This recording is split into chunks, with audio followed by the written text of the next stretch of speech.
But bring who back?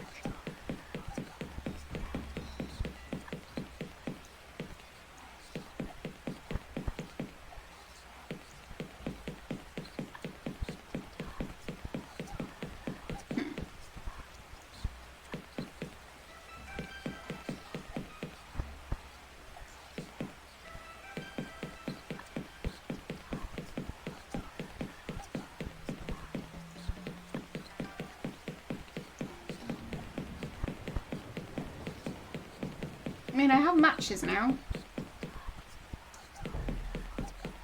Oh, right, I was trying to lock the office before all that stuff happened. So... okay. Everything's back to normal.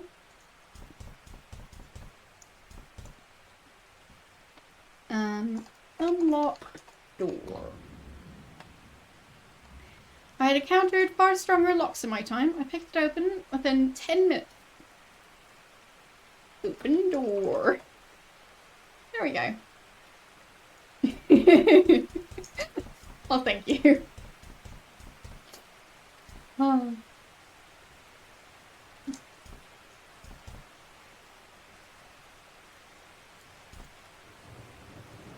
Let's look around.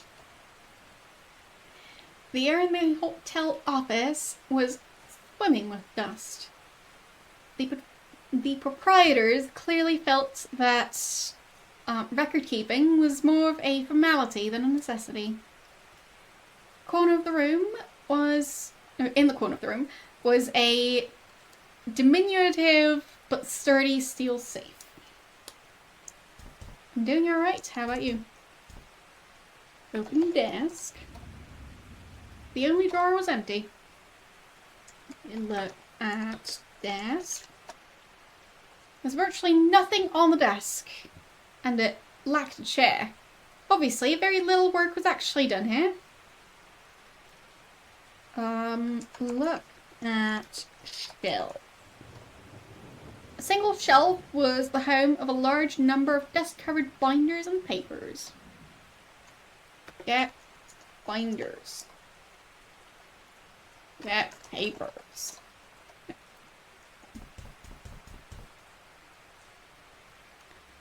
Well, sure, it doesn't look like it's made in 2006, but it was. So, yeah. Unlock thing. I hadn't had cause to crack safes for some time, but my hands instantly went into automatic, the thieving mindset returning like an old friend. When the job was done and the safe opened, my nostalgia faded into puzzlement when I found it empty. Just the ones that like to crack a safe that actually contains something?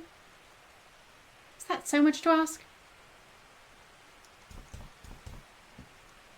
Close safe.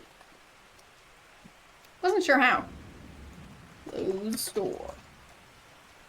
Perhaps you should try rephrasing that. Unlock safe. Lock safe.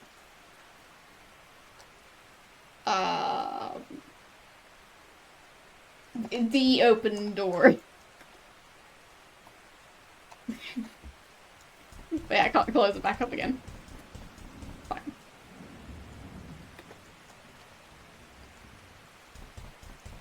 There.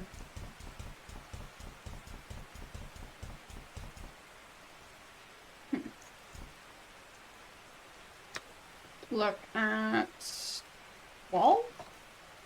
No. Look at the cubicle wall. Whatever.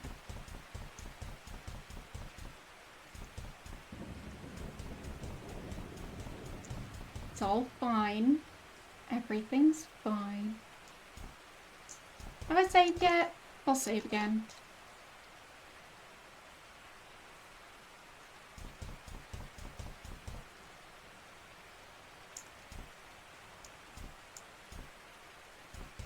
Zero punctuation.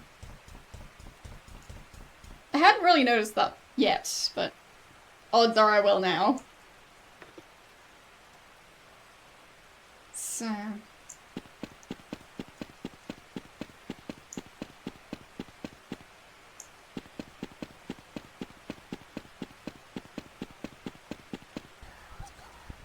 Alright. Go back to this place. Still looks as welcoming as ever.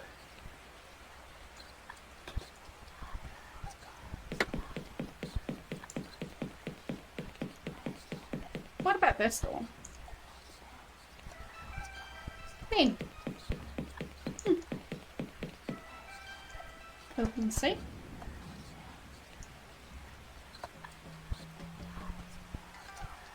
The door appeared to be jammed shut. This came as something of a relief.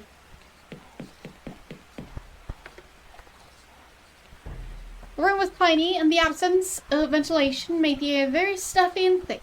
The only features were a safe and a table. So.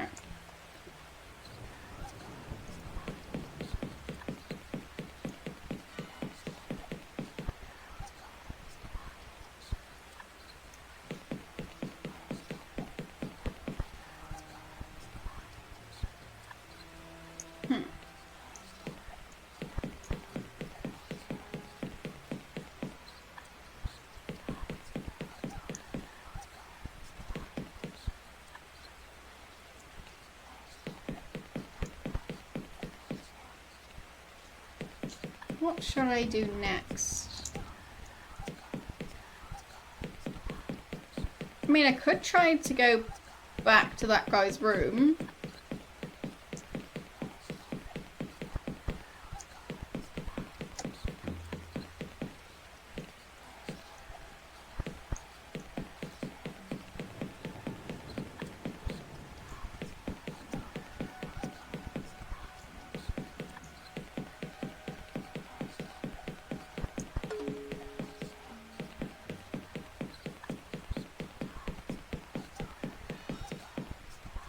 I'm glad to hear that it's getting better. So...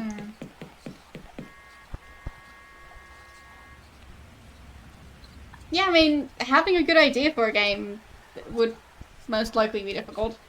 But I'm sure I'd also have issues with, like, actually figuring out how to make it. So...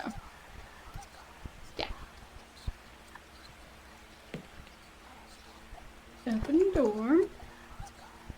Alright. Okay, cool. Now open the door. Yeah, having nice graphics, having stuff not be super buggy and janky. I mean, you guys can be glad you don't see my OBS layout, because that's a bit of a mess. But not even as bad as some other people. But, yeah. Talk to... what was his name again? I have no clue. Professor. I need to be more specific and talk to them about something. A dashboard? You mean Twitch dashboard or the OBS dashboard thing?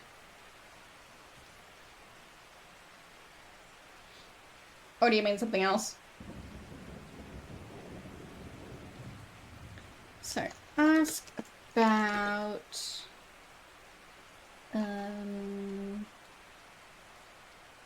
ship. No.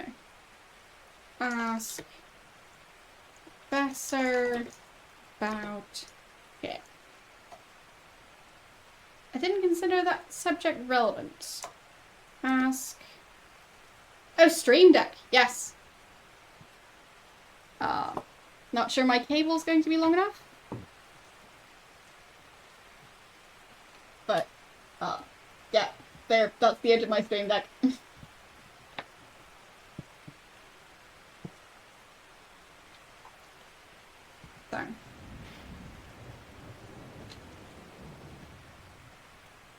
Yes, the actual branded Stream Deck, not Steam Deck. But yeah, like I can push buttons and make things appear. So, yeah. So what do we want to ask about? Ask about... You heard it. Well, there you go.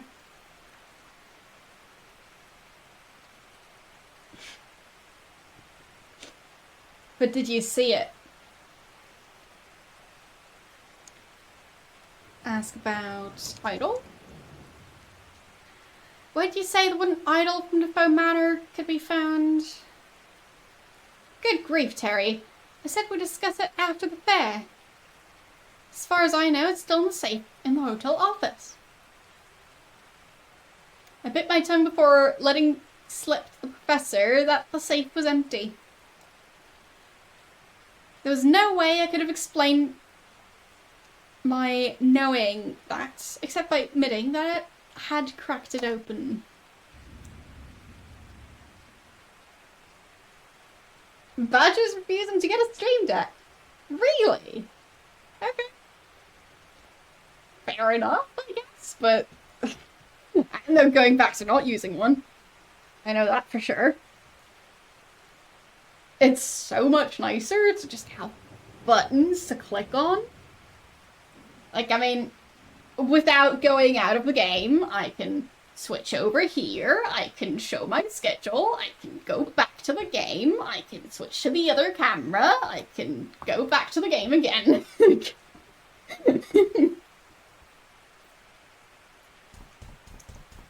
And doing all of that with OBS, yeah.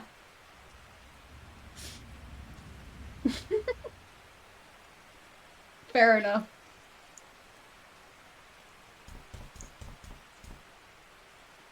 But yeah, I'm so glad I got my stream deck. I even got like the biggest one with all the buttons, and I still need to like, yes, just pressing buttons. But as I was saying, I still need to like optimize my stream deck, but I'm not going back to not using one. If it breaks, I definitely want a replacement. Because it's just so convenient. And whenever the app has some issues for some reason, I notice how reliant I am on it. Like the other day when I had to end the stream without the stream deck. And, yeah. It was a bit chaotic. So. It is very versatile. Like, you can also use it when you're not streaming. So, even there I use it. My keyboard still has issues with the volume settings. Also, I use it to control my key light. So, this light. And, yeah. It's just really convenient.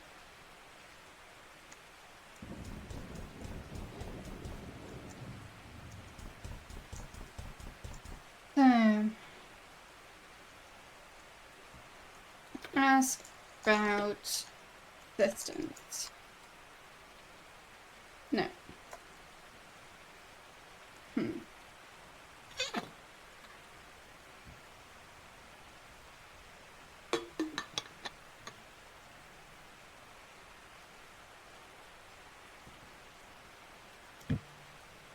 Yeah, I've heard about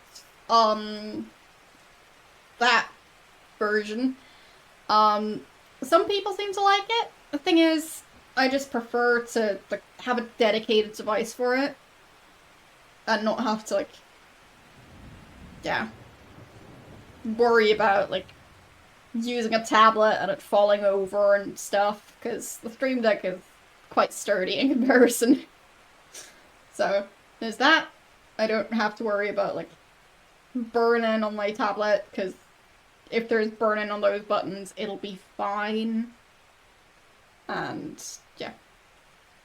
But so far it's been okay. So I've had the Stream Deck for like at least 2 or 3 years now. I think it's like 2 years. But it could be closer to 3 now. I don't know. Either way, I've had it for a while. I really like it. I'm glad I have it. And I would definitely recommend it. Stream Deck built into your chair. I mean, to me, I'd probably end up pressing buttons when I don't mean to. But to someone who isn't as clumsy as I am, that sounds like fun. Alright, how do we talk to this guy? So, talk about hotel. No.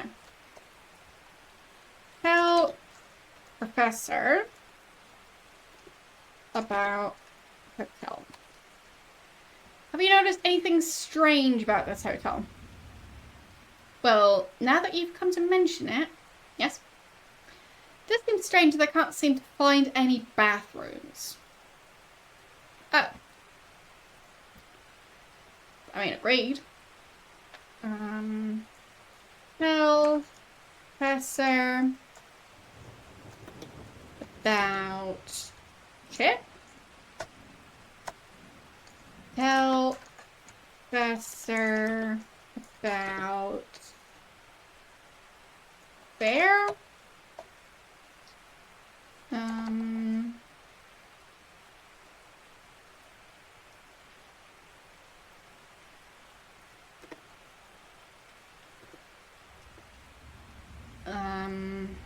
About blood.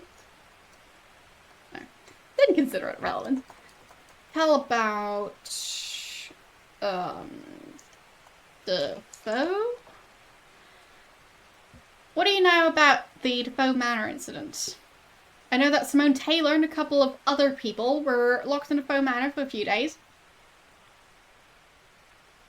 And I know that not all of the people reported to have been in the house have been accounted for. That's all I can be sure of, because I've heard an awful lot of ridiculous supernatural stories about what went on there.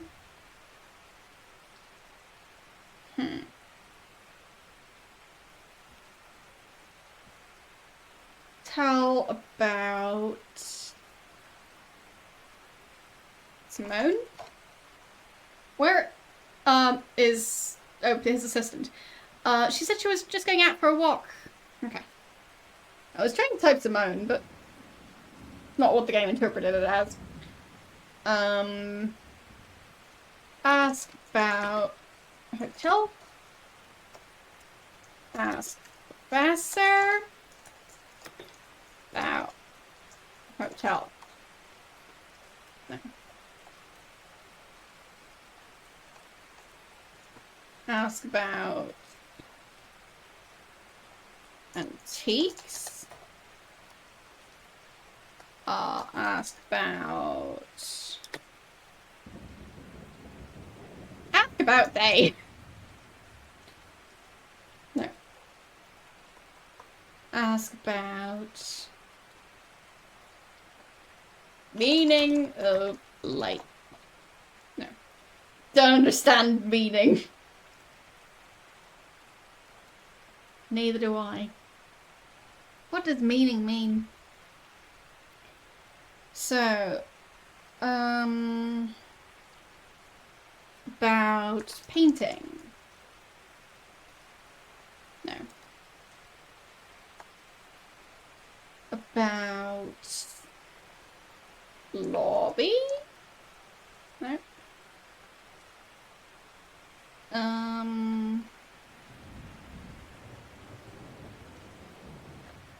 What's the hotel owner called again? Ask about hotel owner. No. Ask about receptionist. No. Ask about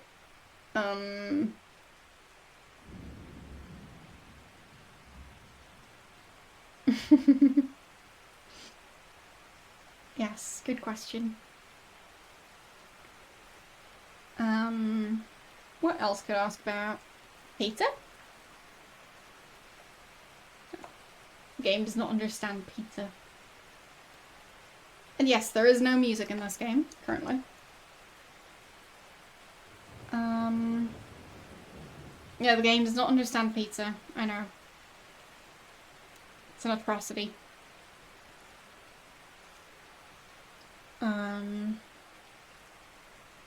Ask about...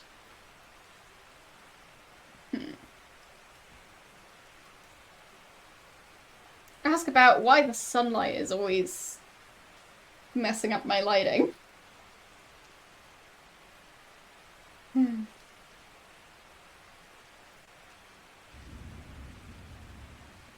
Yeah, I mean, some of the sound of rain is coming from, well, me, basically.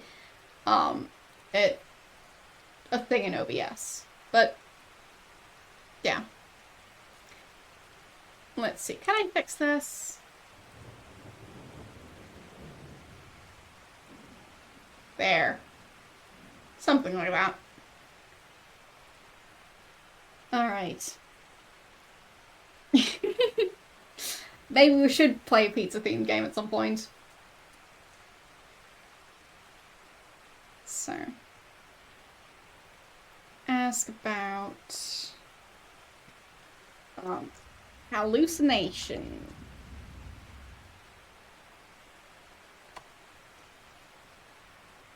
Not sure I spelled it right, but I hope I did. Yes, we were talking about pizza. A series on DOS called Pizza Connection. Nice. I already asked about pizza. He doesn't know about pizza.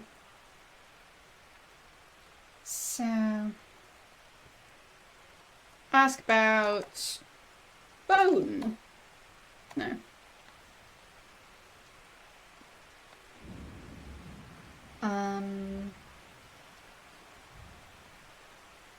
Ask about...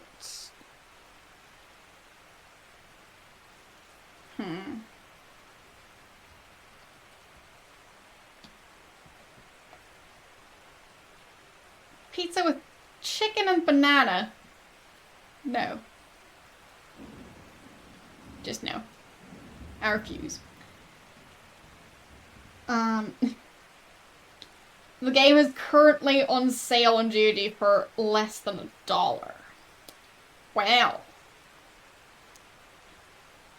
Well, that sounds pretty tempting. I'll take a note of that. So that's Pizza Connection.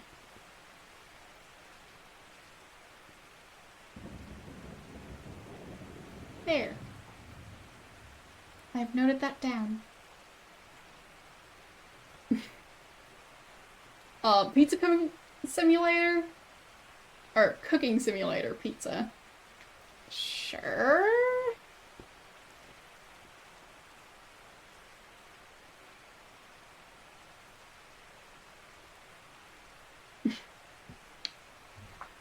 Yeah, I mean, we might just have a pizza themed stream at some point, just for the sake of it. What do you guys think? Like, we can have a pizza party as an event at some point. So just, like, possibly eat pizza, play pizza themed games, just pizza. Yeah.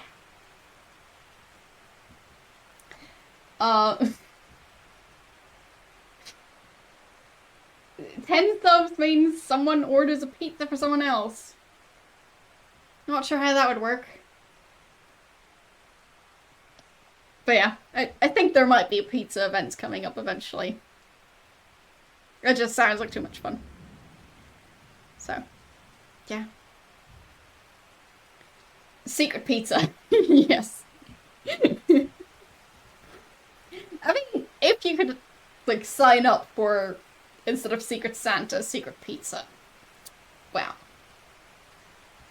Yeah. I mean, who wouldn't want to sign up for that? So...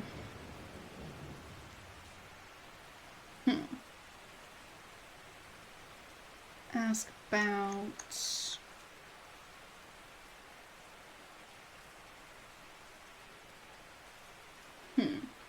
We already asked about pizza. He doesn't know about pizza. Oh. Keyboard situation. There. Oh. Didn't understand the word pizza. There you go. But yeah, the keyboard situation is that this keyboard is a German language keyboard and the game thinks it's an English language keyboard. So, yeah, I need to type P-I-Y-Y-A for it to say that I typed pizza. So...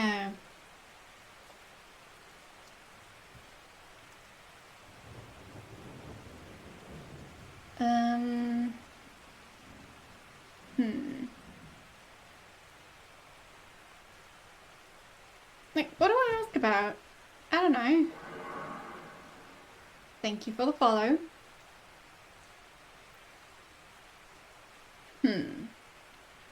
What could I ask him about?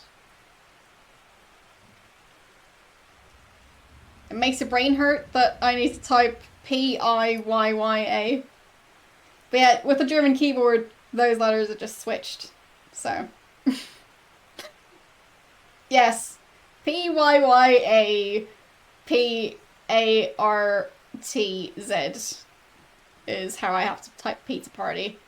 And the exclamation mark is going to be a difficult one to type. Well, actually, I guess exclamation mark would work fine, but question mark, that's a difficult one to try to type.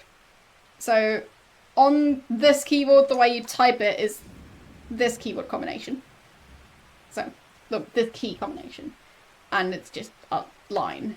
So, it would be shift and the key next to the 0 at the top. So, yeah. Doesn't really work here. Yeah, I don't know. Ask about life. Don't understand the word life.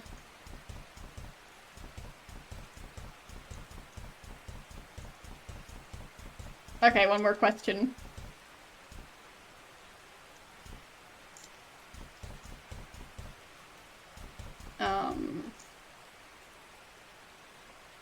Ask about love.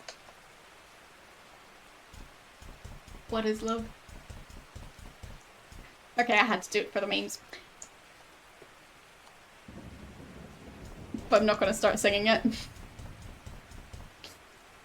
So.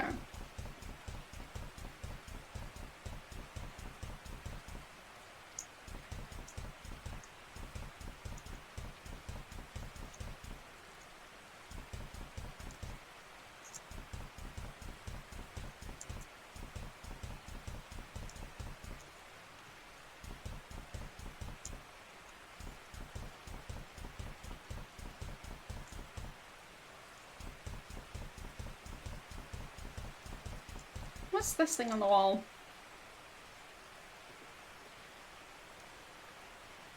A smoke alarm. Okay. Yeah, smoke alarm. Yeah.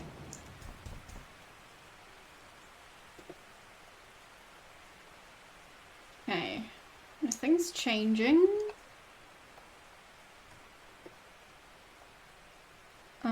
Look at matchbox. The matchbox from the lobby had only one red tip match remaining.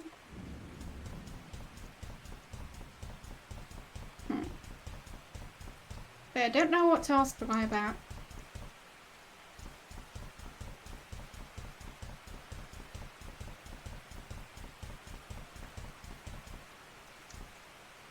Look at store. No, not forward door.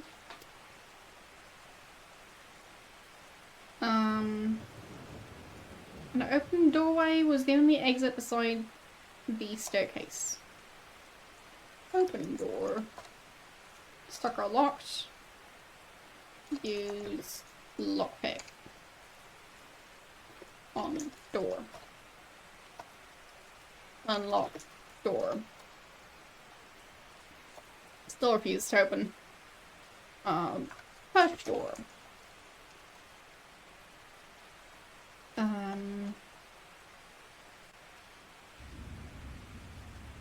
Break door. Force door open.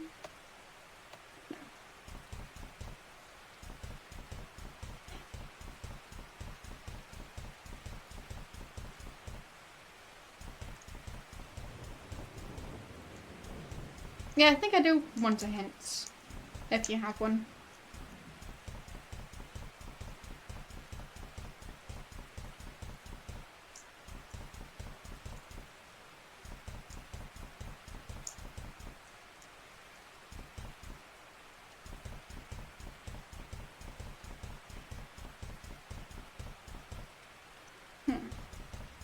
Because, I mean, the safe is empty. I was hoping there would be something in there, but... Almost there with the smoke alarm.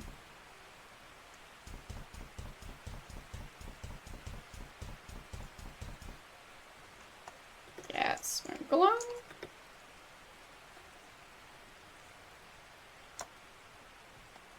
It doesn't seem like you can take it. Maybe it's different on one of the floors, I guess.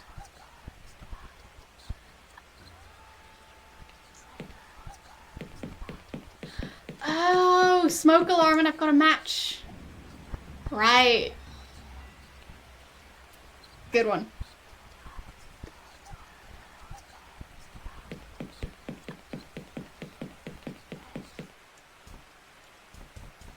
I wouldn't want to waste the match on that, but sure. So, we're gonna save. And light match.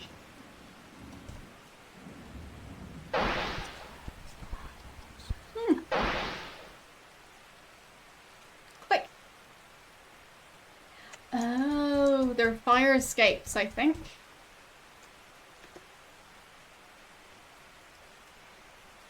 I pushed my way through the door and descended the fire escape. Crowbar.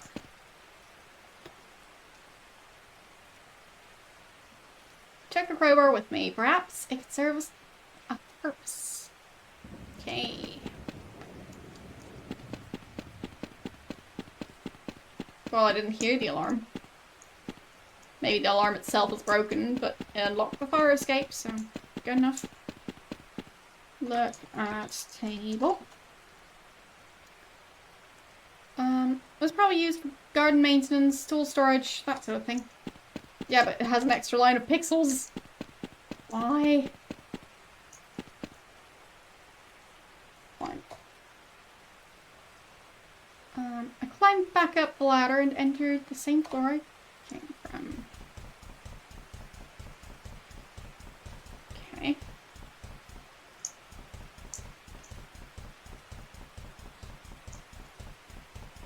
I'm guessing the crowbar is going to be useful for something.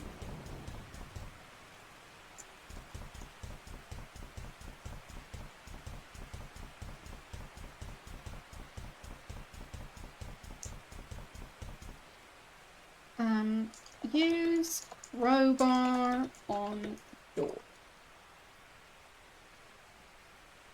No. Open door. No.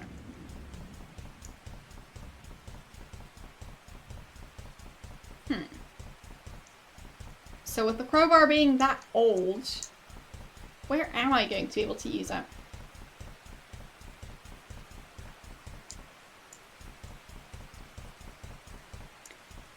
Also, wait a second.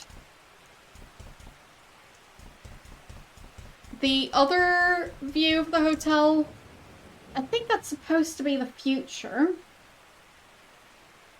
So the visions and stuff. But that means that they changed the fire escape to be windows. Or was that like some dark past and people just forgot about it completely? I mean, I guess it could just be an alternate universe.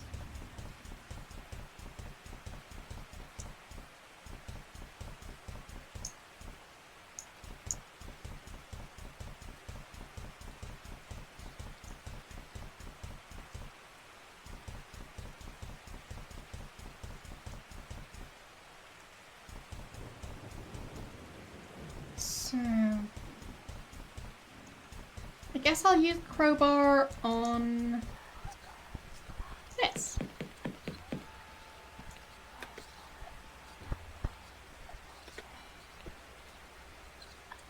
No. Open door? No. Use crowbar on bars. No.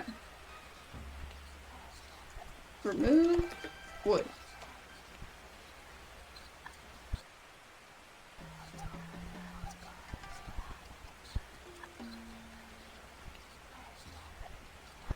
Bullets seem brittle, but not that brittle. Some kind of tool would be required.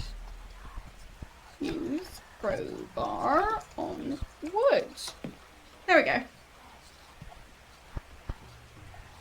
As I suspected, the stress proved too much for the ancient crowbar, which was bent to uselessness. I discarded it. Okay. Lovely.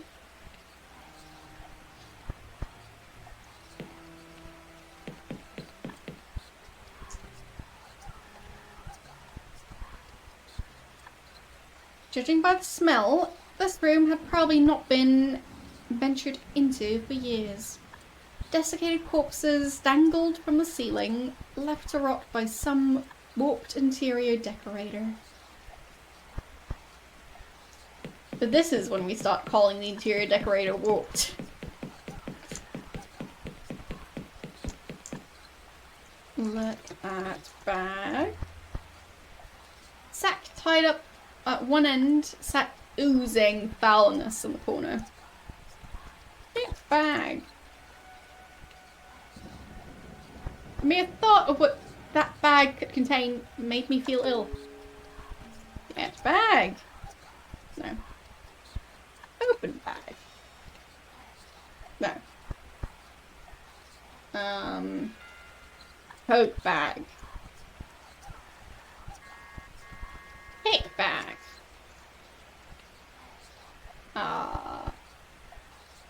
Move bag.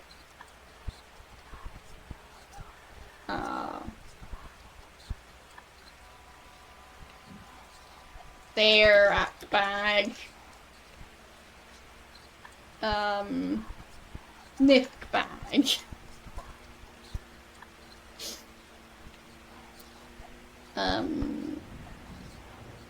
Talk to bag. No. Remove bag. No. Fine. Look at wall. The prerequisite bloodstains had faded to an ugly brown colour over time. It did not make them any less unnerving. It had been used to dub some kind of symbol on the north wall. Yeah. Apparently so. So...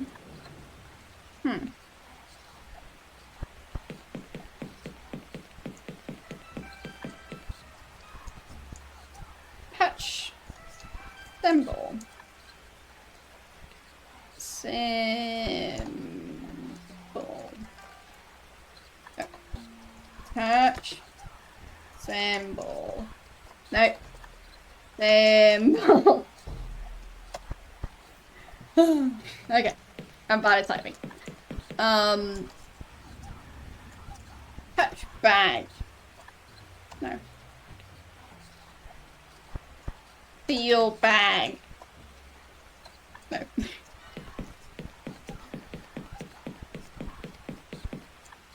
Just want to know what's in the bag.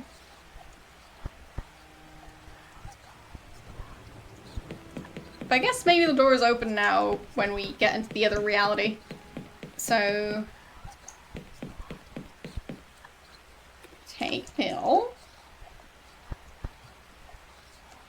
Open door. Uh-huh.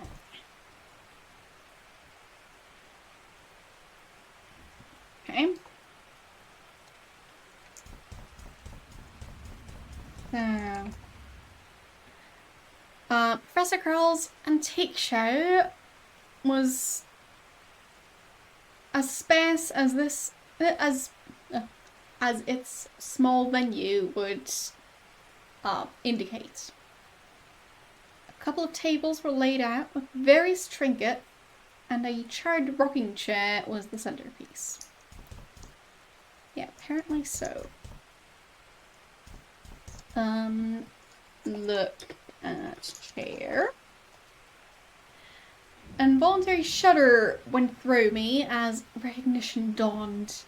It was the same chair from the living room in Defoe Manor, the room I had opted to sleep in for those 5 days.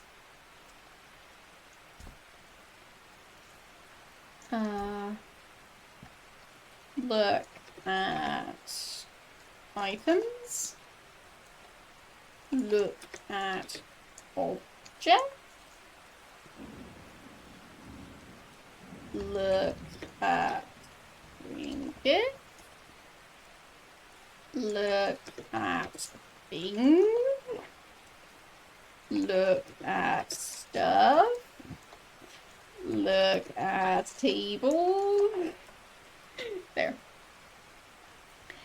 On the display tables, I recognised 1 or 2 Defoe Manor artefacts among the miscellaneous knickknacks. Instead of manacles, rescued no doubt from the manor's basement, stood out the most. I spotted the chisel the professor had mentioned next to the pile of books on the north table. Yes, chisel. A loud buzzing played in my ears, and my vision began to cloud as I reached over and laid my hand upon the tool.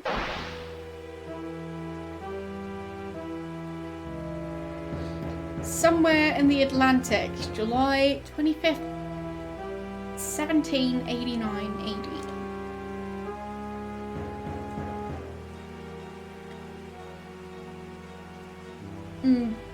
Buddha had been a great warrior. In battle, his skill was thought unmatched in all of Africa. He had respect, a great house, a stew of beautiful women, children to make any father proud. But through just one mistake, it had all been torn away. His mistake was standing by his beloved king when the invaders from the coastal kingdom arrived. Now his great house was in ruin, his women raped, his children murdered. And for him, the worst fate of all, sold to the white men in exchange for weapons, shackled with his fellows in the hold of a slave ship. He was strong, perhaps he could have lived as a slave, but then came the sickness, a simple fever, no doubt to be gone the next day, but the white men took no chances and threw him overboard. For days he drifted, waiting for the black cloud of death to descend. Having lost everything, he now sought only the embrace of the deep, a welcome end to a life betrayed. But the end did not come then.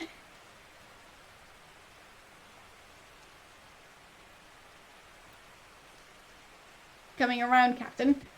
Voices, unfamiliar, speaking an unfamiliar language. He was suddenly terrified that the slavers must have returned. But he was as weak as a newborn and could not move or speak. Looks like we picked him up just in time. Don't know how long he's been drifting out here. He can't have lasted much longer. Good lord. Look upon it, men. The greatest evidence we have of humanity's inherent evil. Never forget that men, sailors such as you or I, did this. Left this poor wretch to die. Slavers aren't sailors like you and I, Captain. No. I do not know how those devils have the audacity to still call themselves human. Today, there is no pride in being an Englishman. Find our new passenger some quarters, make him comfortable. Passenger, Captain? Every innocent who sets foot on my ship is a free man. Is there something about this policy you find questionable? Not at all, Captain. No, these were not the slavers. The ship was different, less crowded, with terrified black faces. There was anger in the voices of the white men, but not directed at him. Still frightened, but somewhat reassured, he passed out. Days passed, his health was restored. To have been rescued by the ship of these good white men had been a fantastic stroke of good fortune. After he lost everything he cared about, yeah. Good fortune. He decided that it had been the will of the gods that he should survive, and that proper thanks would be in order. An idol, that was the answer. If he could just find some suitable wood and a sharp blade, he would carve the finest idol of his life. Hey.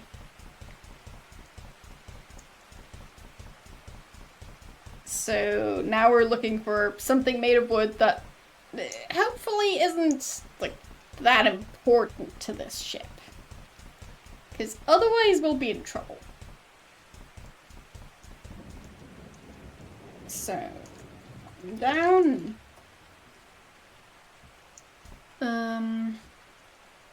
Look at spots. A large crate was sitting in the shaft of light with letters stenciled that he didn't recognize. It was cheaply made with poor quality nails. Its other boards looked ready to fall off. I'm not sure what it says. Yes, boards. The wood of the crate seemed ideal for his intentions. He decided to leave it here until he was ready to carve the idol. Okay. So, I guess we need like a knife? Or whatever this person is using. I couldn't understand the white man's language. Any communication would have to be non-verbal. Ask for tools. That's sailor for tools. Point at tools. Right there, laddie. Oh, I see, you want something to carve with. Here. Sailor handed him a sharp, almost brand new workman's chisel. Just bring it back when you finish with it. Okay, so that's the chisel we found.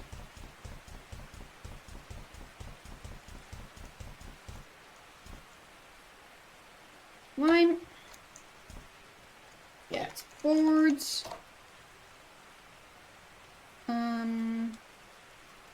Carve idol. There we go.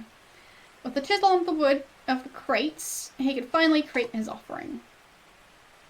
After several hours, he was very pleased with the results, a fine rendition of his kingdom's god of fertility and good fortune. All that remained now was to return the chisel. Okay. I don't take the idol. The idol is fine where it was. Okay. Oh.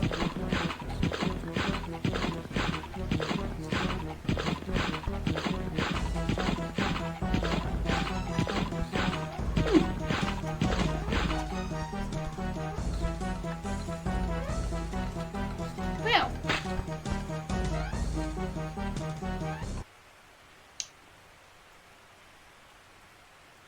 Vision faded.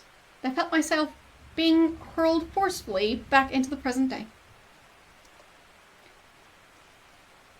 That tall, thin creature, that black-clad ghoul, what was its significance to my predicament?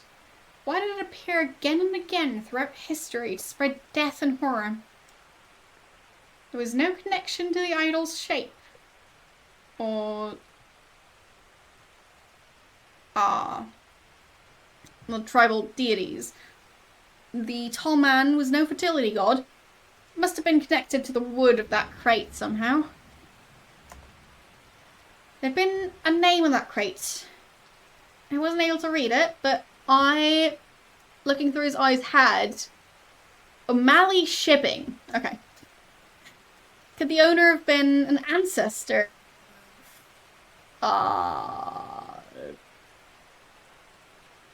That person? It was a flimsy possibility. But at that point, my only lead. I resolved to discuss this with Theo at the earliest opportunity. I'm bad at reading names in general, so I don't know. What's that piece of paper?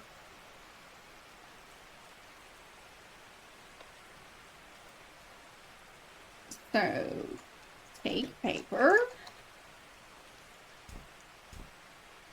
Take the paper. I recognized it as being from the same source as the one under the painting in the lobby. Victim 4, the slave.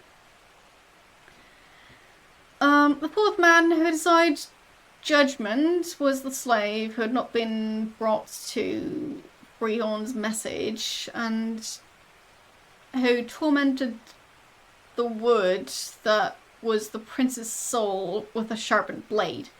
Oh, right, there was something about a tree. Okay. So it's not about what's in the crate. I think it's about the crate itself. So they cut down the tree that was connected to the soul. Okay. Anyway, the prince came to him and he struck the slave down and he knew the name of the king. The prince said, "None of your household shall I leave alive. For thrice now have I brought my warning, and any who still fail to heed shall be named as fool and judged most unworthy in our sight." Great.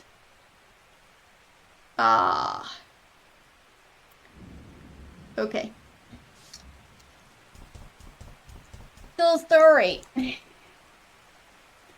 Take the chisel now. The chisel could provide no more answers. I had other leads to follow now. Okay.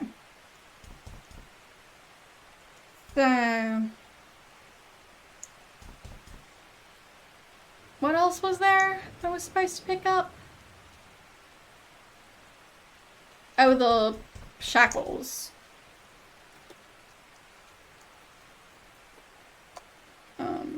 Get... What are they called?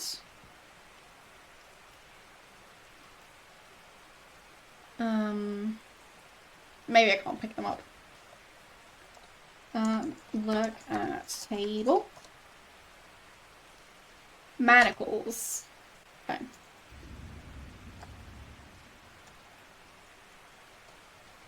If anything would retain some of John Defoe's malevolent power, those manacles would. I refuse to touch them. What's that bottle on the table?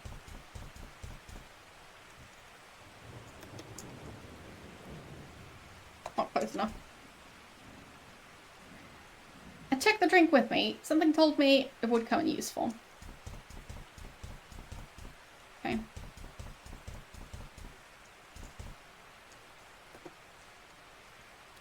Finally, Oh, it's you, Terry. I thought you might have been the serving staff at last. Yeah, I don't think they exist. So... yeah, I don't know about that.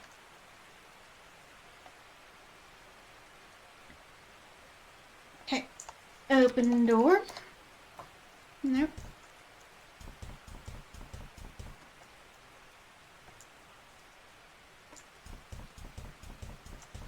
I can open this door now. Okay.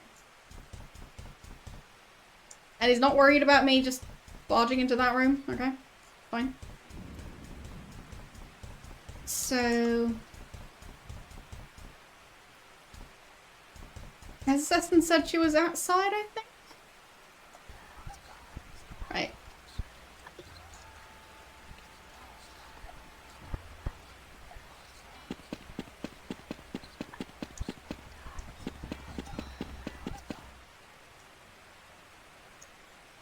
So...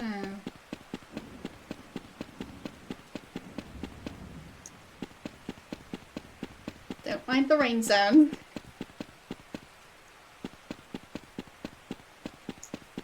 I still don't see anyone else.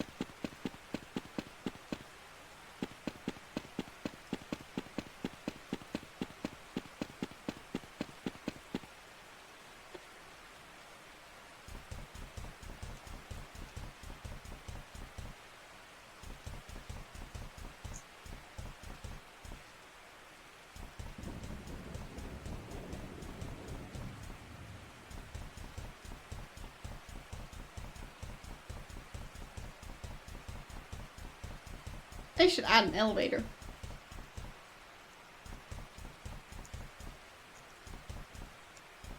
Elevators are useful.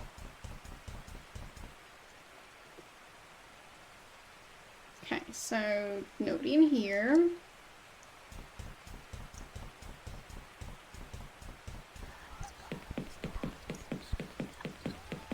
The pills really aren't working for long.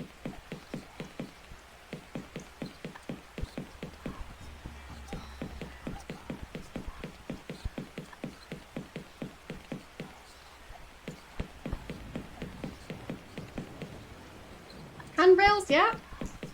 Good idea.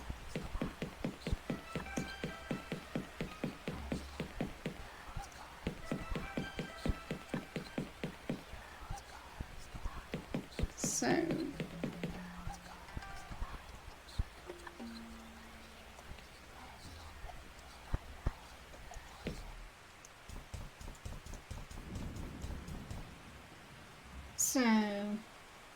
ask about Theo?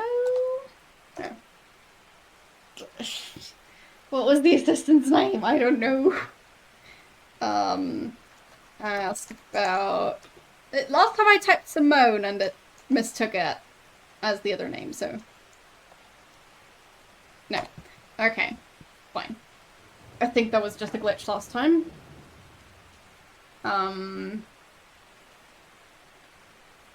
Ask about... the... thanks. Hardly relevant. Dang it!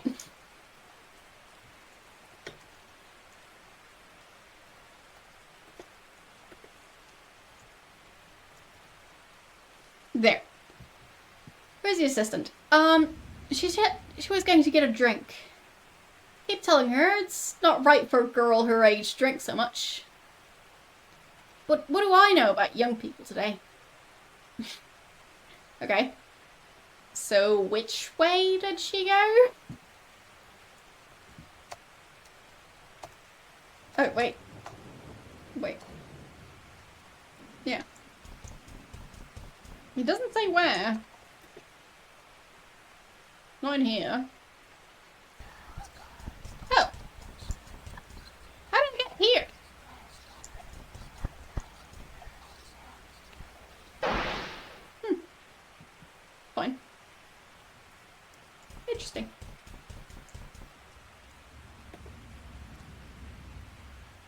You're not in here.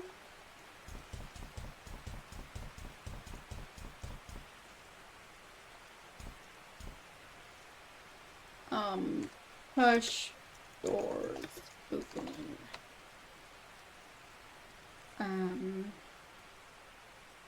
Force kitchen doors open. No.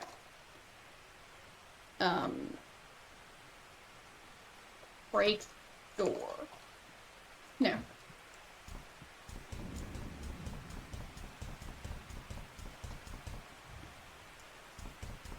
So is this the box?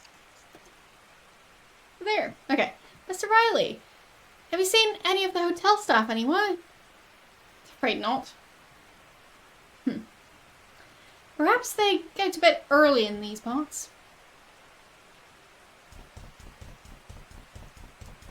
So, ask about rates. Ask about shipping. No. Ask about name. Ask about history. Ask about family. Ask about company. Ask about, what was the name again? I already forgot her last name. I might have to look it up. Did I mention I'm bad at names? Ask... Maybe because I haven't been typing her name. About... Right? There. Do you know anything about the history of your family? Wouldn't be much of a history student if I didn't now, would I? I'm researching my family tree as part of my diploma. That's ideal. I appreciate this may sound like an odd question, but trust me when I say it's important. Did your family run a shipping company in the late 18th century? That's an odd question. But I do remember reading something about O'Malley shipping. I'd have to check my notes. I left them in my book bag.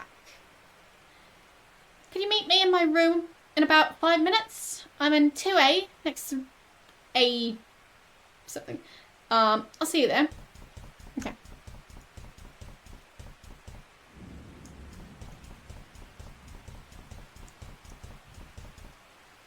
Open door. So, we're making progress.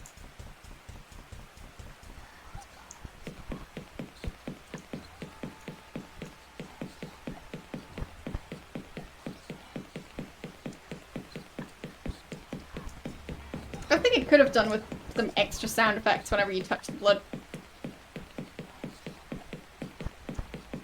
Like a squelching sound, that sort of thing.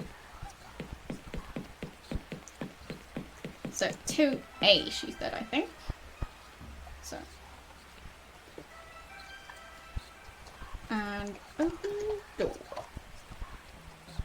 Shut. Fine. Knock.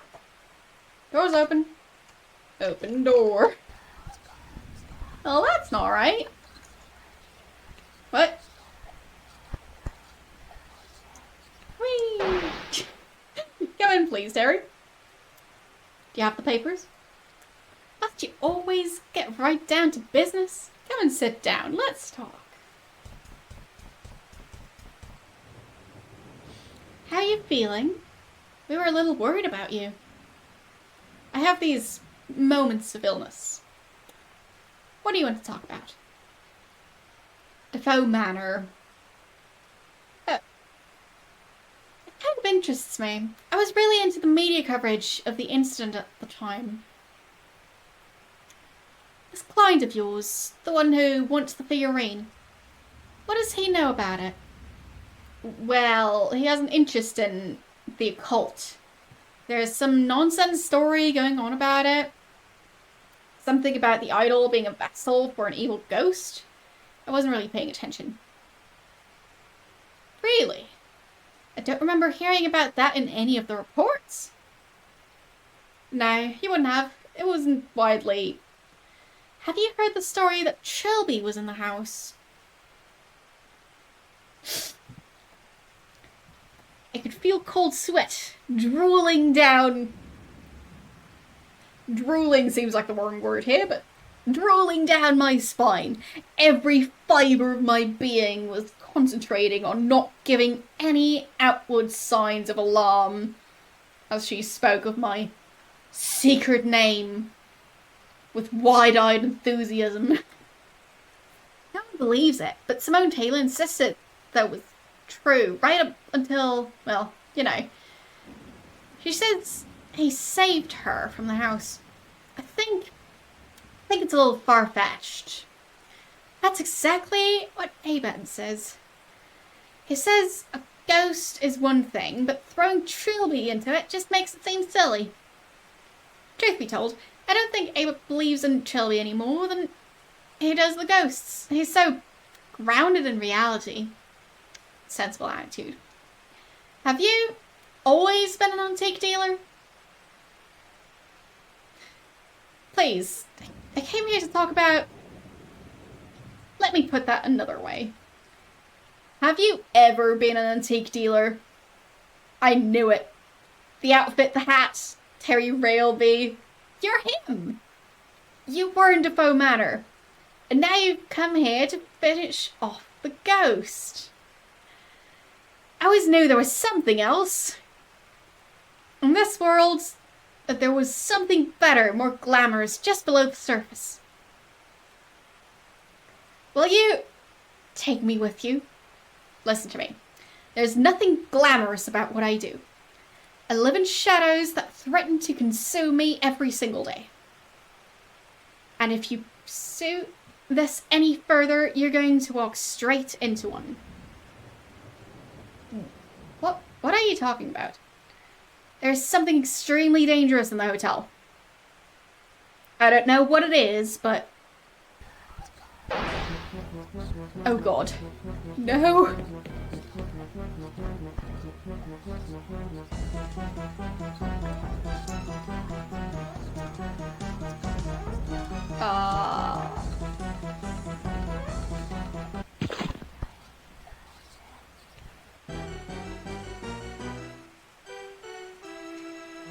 This concludes the text of the notes found in the hotel in August. At the time of writing, Trilby remains missing in action. I think that was the bad ending.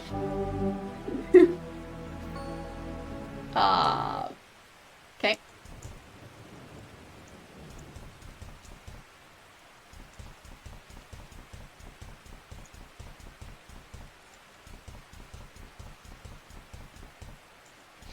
Yeah, I was doing so well.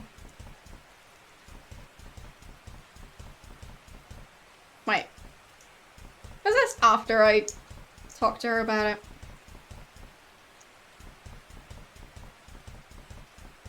Wait, wrong one. Door? There.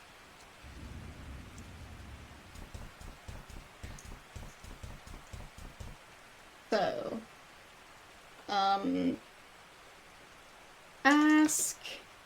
I'll just write her name down, because I keep on forgetting it.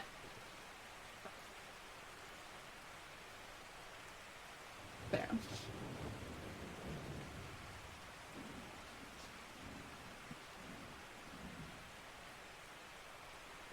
About crates. There. Blah, blah, blah, blah, blah, blah, blah.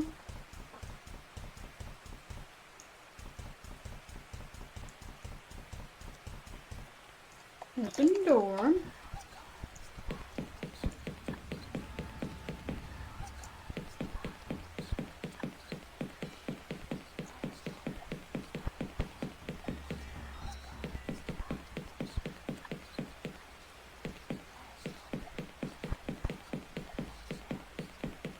So nice and calm.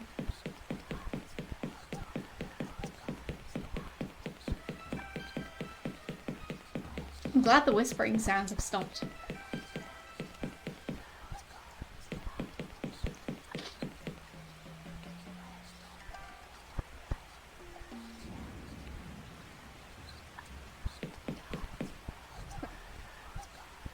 Oh.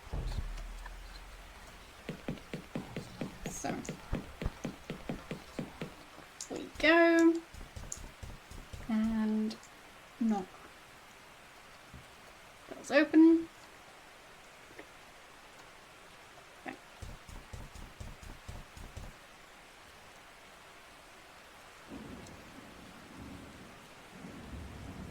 Okay.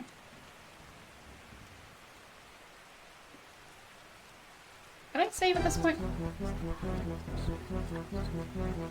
Save. Okay. Run.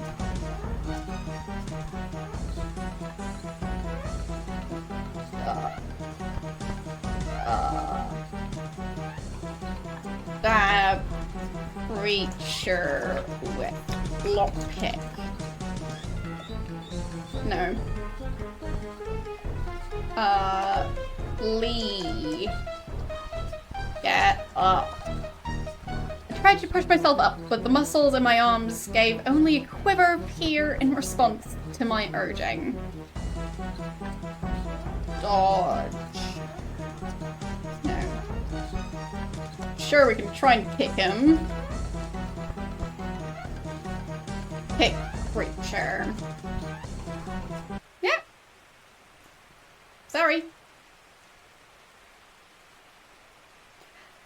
She was out cold but uninjured. She would probably be safe on her bed while I continued my investigation. Well.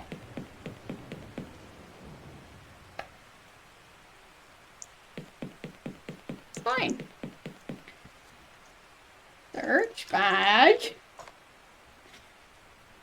She probably wouldn't mind, yeah. There were a few textbooks, a half-empty water bottle, and a large folder marked O'Malley family history. This, I decided, was my query. I flipped through the pages until I reached the information relevant to the 18th century and read, well, her discoveries out loud. The Liverpool-based O'Malley Shipping Company ran for 3 generations of the family in the mid to late 18th century until the loss of one of their clippers drove the company to bankruptcy. Okay. The owner at the time, Jacob O'Malley, placed the blame on, somewhat irrationally, on a shipping crate which family alleged to be haunted and that had been on the ship at the time. There are numerous tales of bizarre events surrounding the crate, and the story of the crate's origin is no less mysterious. It goes that a strange young man came to carpenters at the Liverpool dockyards in a very expensive-looking harpsichord which he insisted to be smashed up and the wood used for whatever purpose the carpenter wanted. He refused to leave until the instrument had been utterly broken into its component parts in front of his eyes, and the wood sent to be made into crates for O'Malley shipping. Okay. When pressed for his name, the man identified himself as Jack Rehorn. Okay. In the rooms of Jack Rehorn, July 28th AD, 1778. There we go. So, what trifle have you been wasting your father's money with now, Jack? What does it look like? It looks virginal. A harpsichord, actually, in the Flemish style. Quite old, quite expensive. Well, I suppose I should be grateful that something is distracting you from the occult for once. Sure.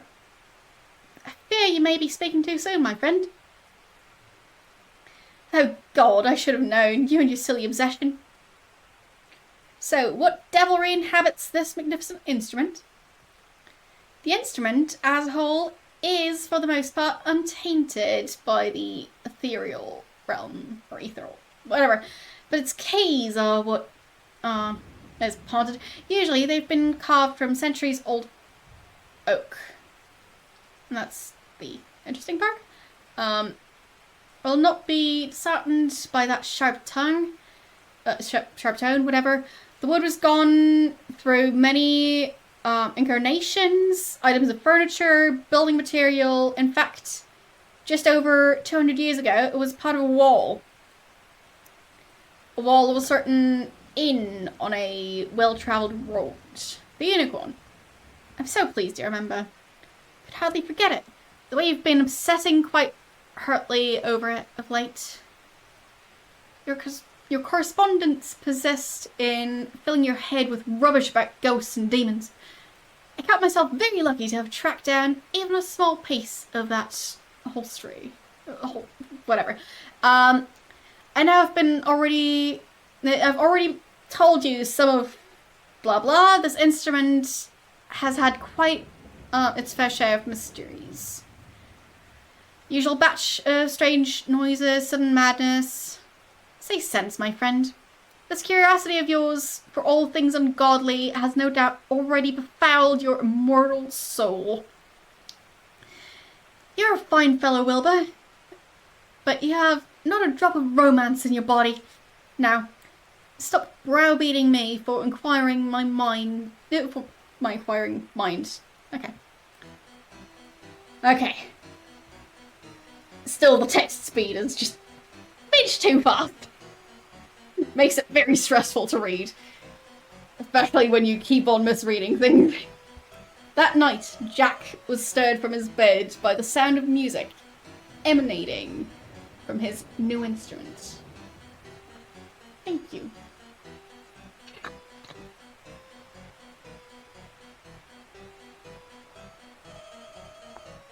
Hey, we actually have music for once. His first thought was anger, mostly because the harpsichord was an antique, never intended to be played. But then he listened to the haunting, melancholy tune. I think I got that word right. I know how to spell it, but I don't know how to pronounce it. Anyway, he felt fear. No, he felt his stomach roll inexplicably with fear. Who's down there? Wilbur, is that you?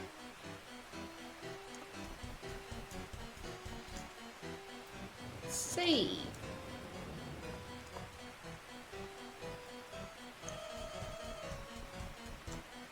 Look at paper.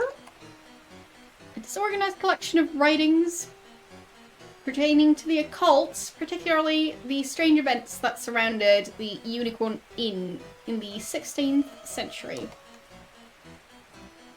Read paper. Fine.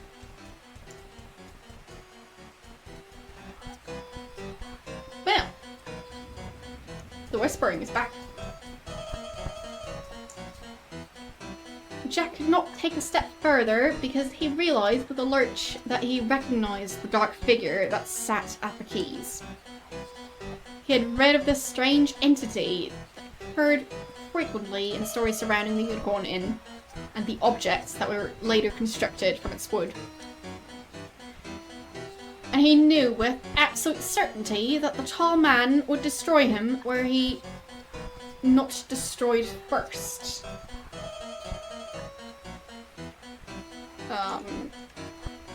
Throw candle at man.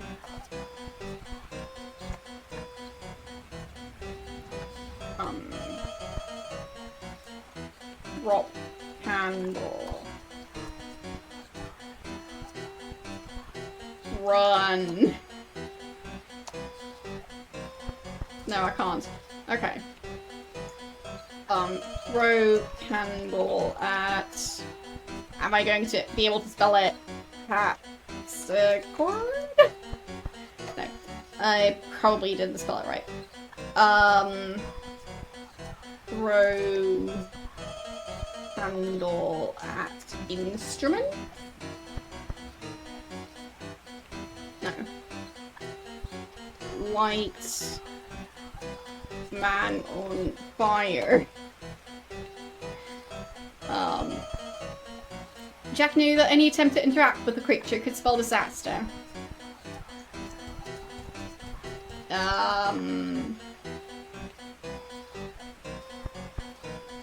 Burn house down. No. Harpsichord. Okay. Throw handle at harpsichord. There. No, can't do that. Fine. Just leave. Oh. He was missing his head for a second there.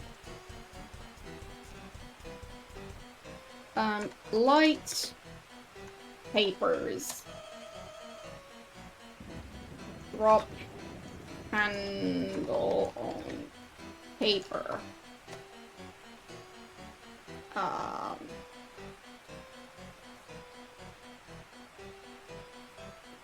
Light house.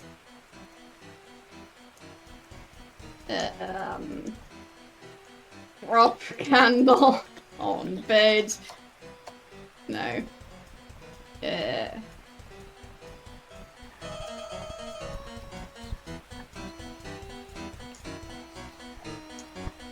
Scream. No. Not too, man. Look at man.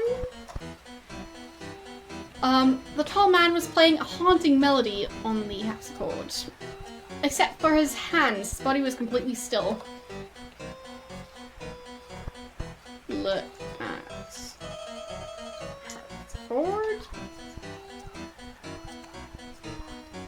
The absurdly expensive harpsichord was reportedly partially constructed from the wood of the notorious Unicorn Inn.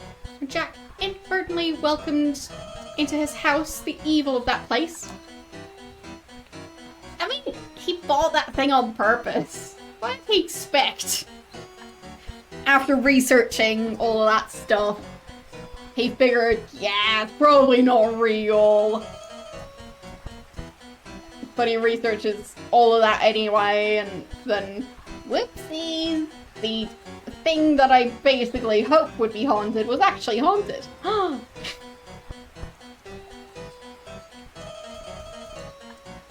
So, look around. The sparsely furnished room below Jack's bedroom was dominated now by this new harpsichord. The same instrument was now being tormented by the spindly hands of the emaciated intruder. Offer food. No.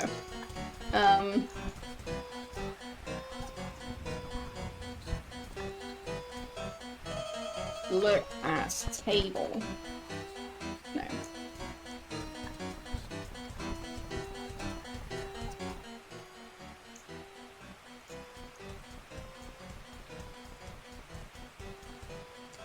Open drawer.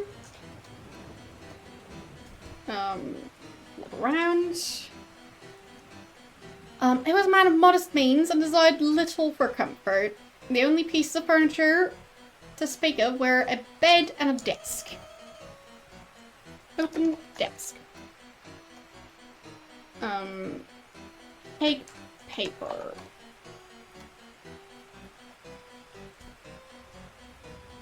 Search bed.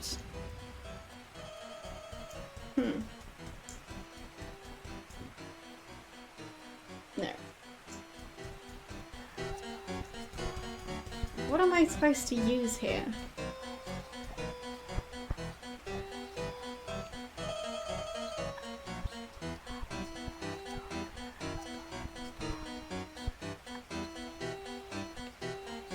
I mean, last time I kicked him... Destroy... harpsichord. No. Look at candle. No.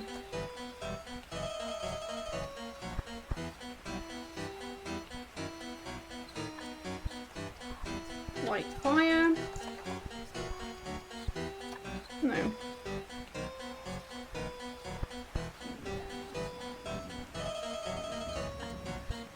Exit room. Fine, desk. Sure. Maybe I'm supposed to read the papers again.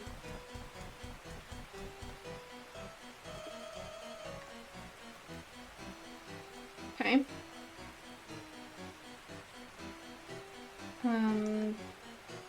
Move deck. Hold desk. Look at desk. Well, I'm trying to figure out what to do, so currently having issues with that. But, a flintlock pistol given to Jack by his father lay gathering dust atop a pile of correspondence. Take pistol. Jack took the gun with him to confront the intruder. There we go. Thanks for the hint. Shoot, man. You won't take me, demon!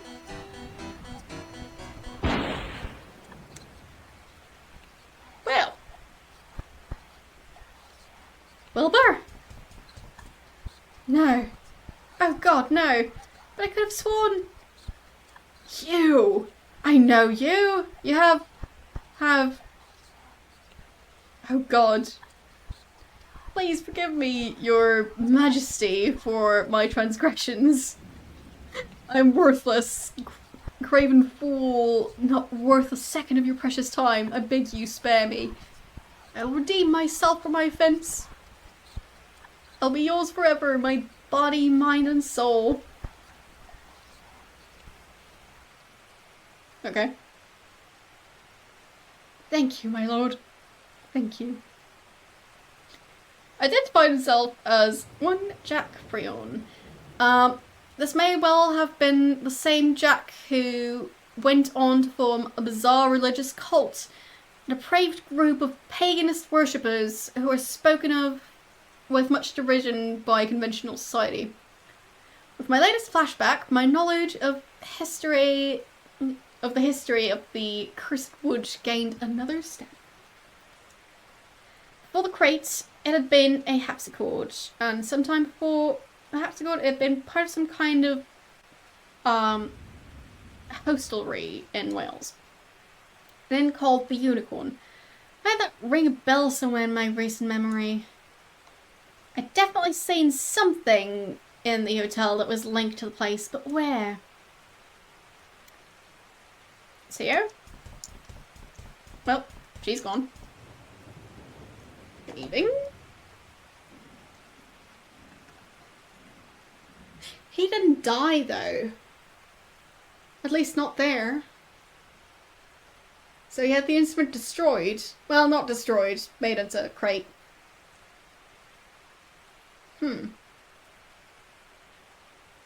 But he was fine from then on, basically. He just shot his best friend, most likely. Or whoever that was. Paper. Victim 3. Freehorn. The third man who desired judgment was Freehorn, who had bought from those who made luxuries with the wood that was the prince's soul. The prince came and struck down the lover of Freehorn, and Freehorn knew the name of the king. Freehorn said, I know you now, O prince, who was the arrogant man, and I anticipate your wish, and I will devote myself to spreading the teachings you have brought me and the love for our king. The prince was satisfied, and Freehorn called all those who would listen, and they formed an order of blessed agonies that would work to redeem the follies of the men of technology. Well, isn't that wholesome? So if I got that right, he shot his boyfriend, I think? And then started a cult. Yeah, sure, open the door.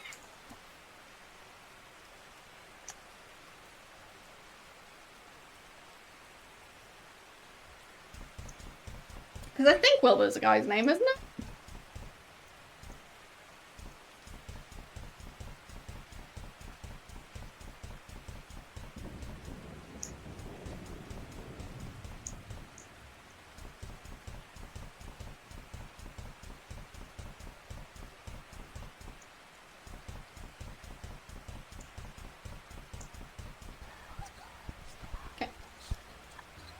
Hill. To my unending concern, I realised that the decay of the alternate hotel had spread, either to me or the pills, and they no longer worked. I had to find a way to restore their effects, or at least another method of calming myself. Yeah. Whoopsies. From somewhere to the west, I heard a familiar sound of a door being unlocked.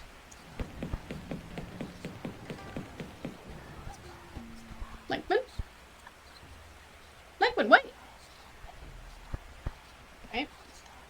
Let's save again.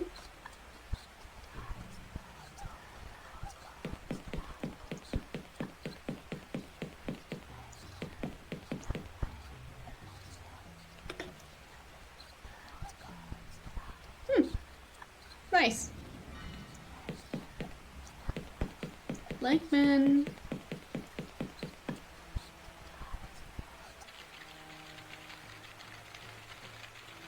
It's a bit loud in here. But it's just stairs here.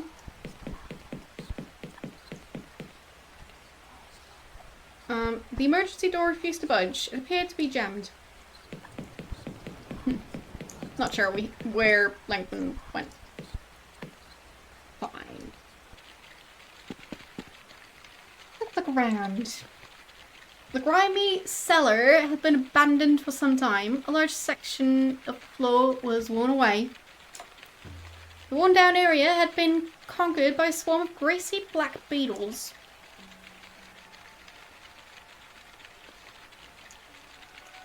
Patch beetles. I sensed that the insects were probably dangerous, and as such should not be physically touched.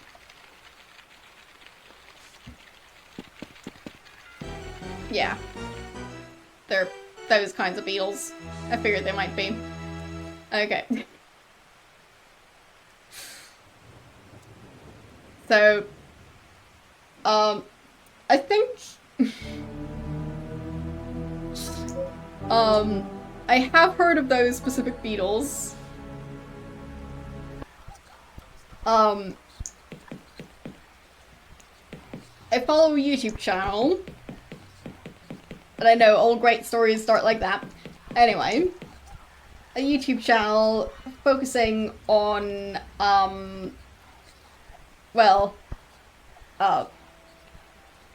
dissecting animals. So, for scientific purposes, like as part of a museum and stuff. And they have flesh-eating beetles to clean off bones and stuff, so. Did I mention I'm not, as phased as I probably should be with games like this? Open door.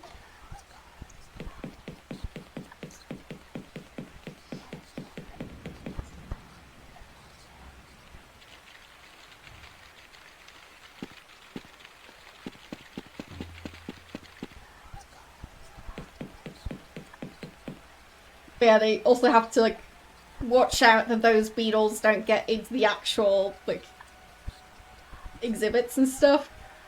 Where they've got taxidermied animals and stuff, so, yes. Glad I don't have that issue. That sounds very stressful.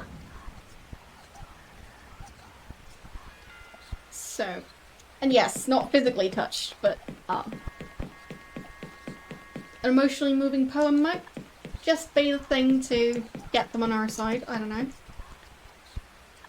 Look around here. What had once been a kitchen was now some kind of torture room. I found myself wondering whether it was used for extracting information or merely to entertain the alternate hotel's hellish proprietor. Why not both?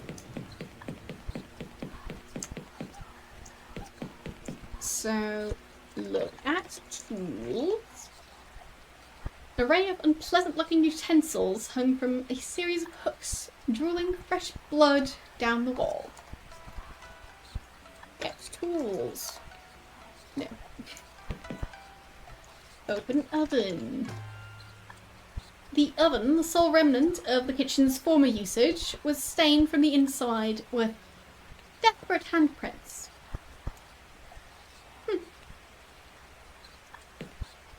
I wonder how that happened. It's a mystery.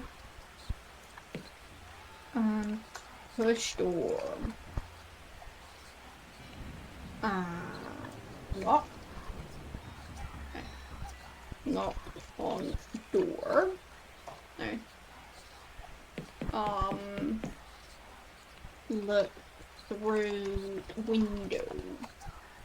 Sole window looked out on an orange-tinted backyard. Well, on a orange-tinted backyard. Anyways, a state of advanced disrepair. Climb out window. Even I could squeeze through, the frame was lined with jagged glass. Fine. Call for help? No.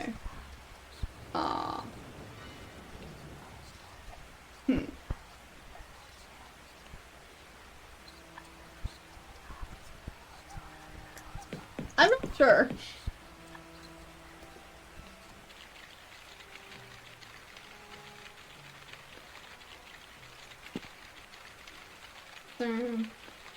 Oh, we have the cola, right.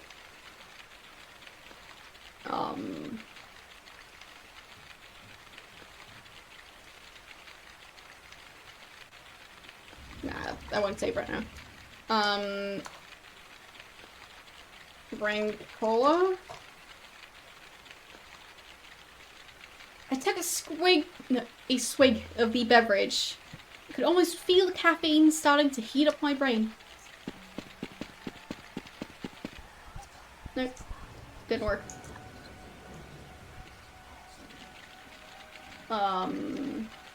Use cola on pills. Take pill. Didn't work. Pour cola on pills. Put pill in cola.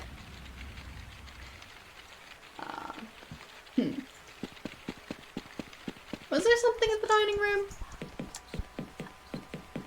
I don't know.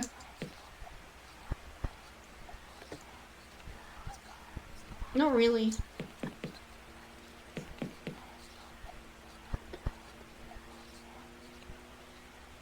The tables were universally hidden under tablecloths, yellowed and stinking with age. There was a plate of rancid meat in the center one, adding its evil stench to the air. Get plate.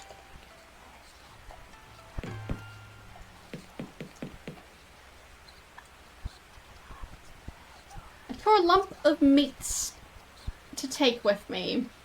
If I came up against anything hostile and carnivorous in this place, it would help to have something other than myself to offer it. Neat.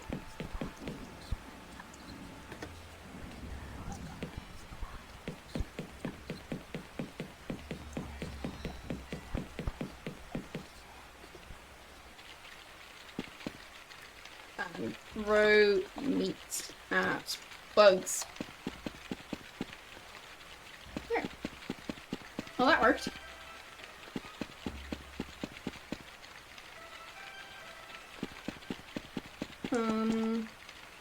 Look down. Look at floor. Look at corpse. At least 2 individuals had met with sticky ends down here. One of them had been almost completely picked clean. The other I noticed was heavily decayed except for its hand, which was fresh and pink. I wondered if this had something to do with the puddle of water it was lying in. Yeah, hand. Look at hand.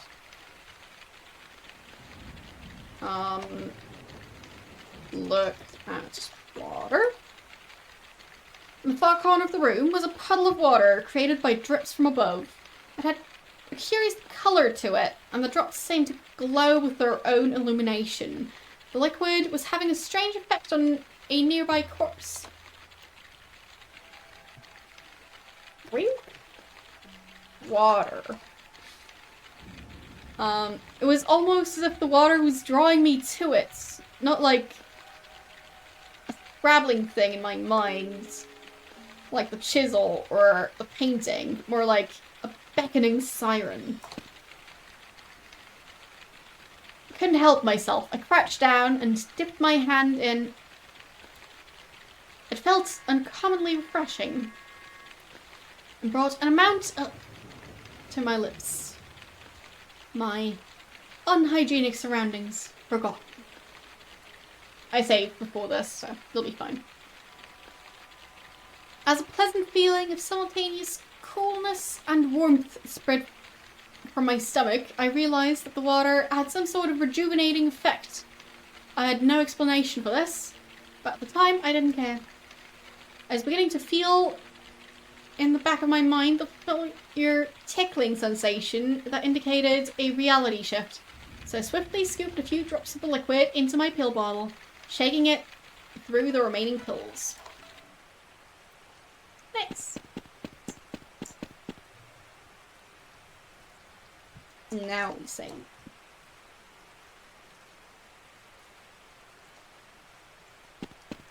So the hotel cellar was lit up by a single spotlight and seemed almost completely bare, but for some dusty cardboard crates and a wine rack. Yeah, wine? No. Okay.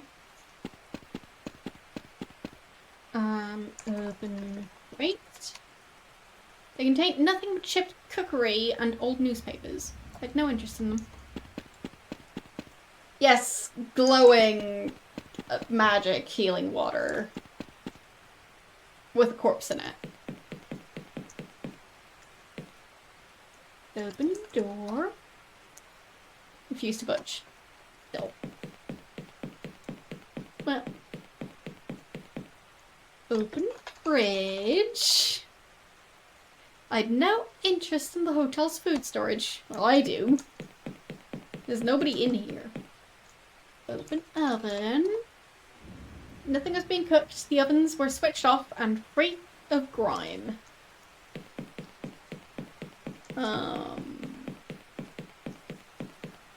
Look at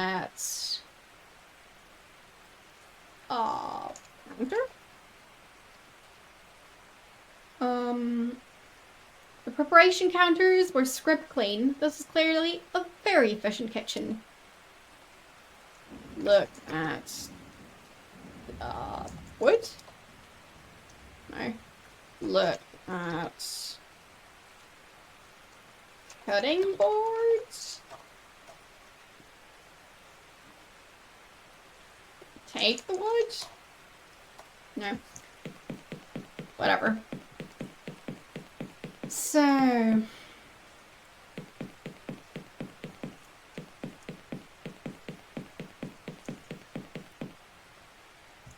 open door.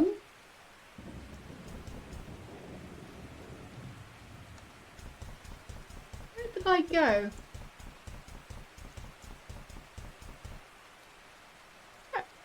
Oh, Terry, it's you. Have you seen Sio yet? I was about to ask that. What did you do to the girl? I hope you don't intend to seduce her away from my service. I need you to understand. You and so we're in critical danger. There's something evil in this hotel and it's closing in fast. Mr. Railby, I've been over this hotel several times. Apart from us, there's absolutely nothing here. Please keep your fairy stories in the playroom where they belong.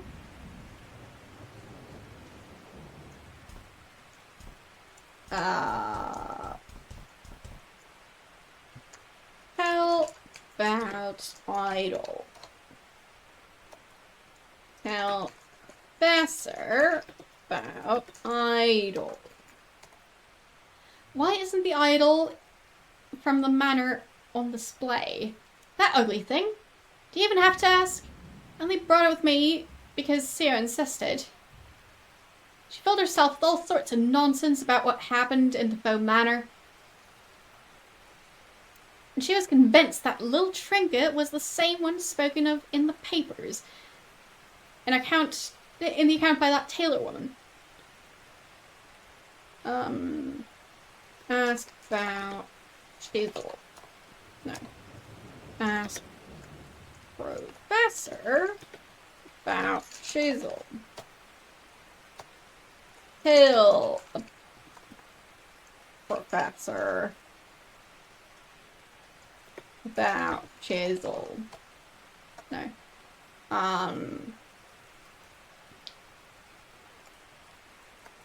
How about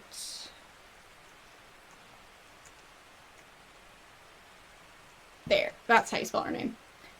When did you last see her? After you left the dining hall, she popped in for a second to tell me she was meeting with you. So perhaps I should be the one asking you when she was last seen. The last I saw of her was in her room. I turned my back for a second and she was gone. She's a witful girl, all right. No doubt she's gone on another of her forest explorations. Okay. You say so.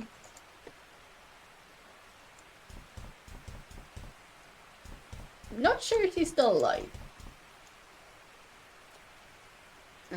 Okay. Let's just look around, I guess.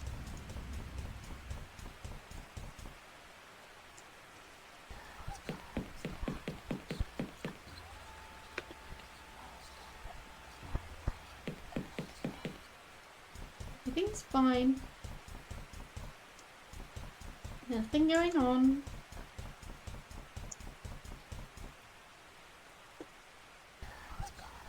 Oh, we're back here again.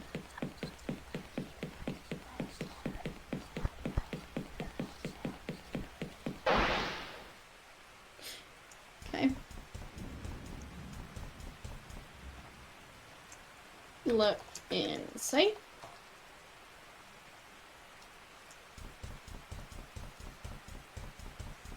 Open the door. Okay.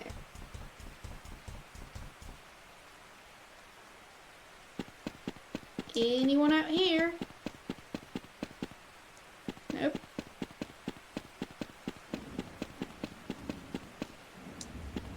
No one.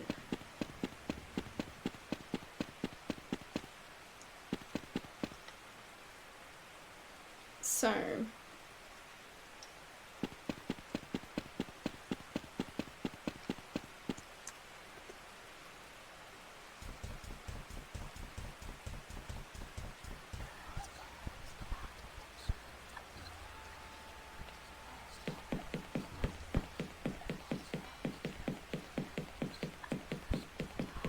It really seems quite insistent now.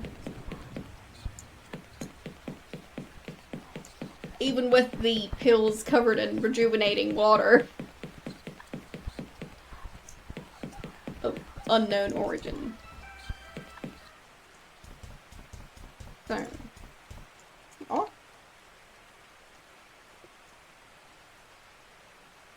Okay.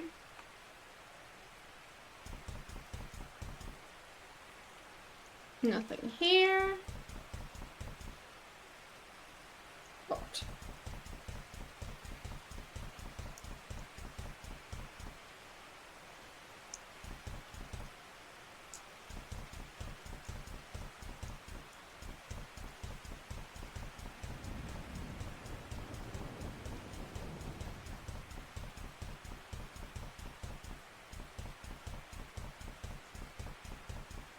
mean, I guess he'll just be trapped sooner or later.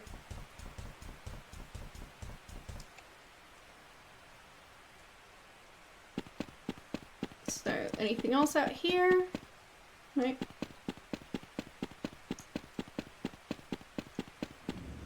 No.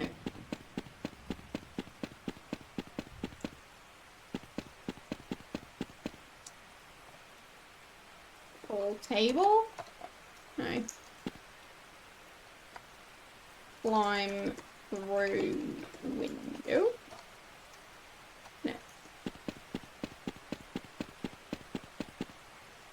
Climb fence?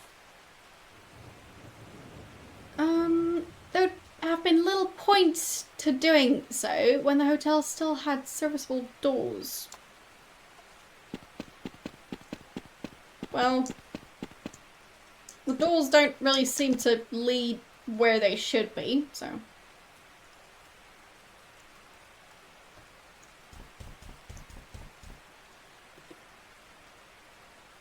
Okay, nothing here. Yep. We're back again.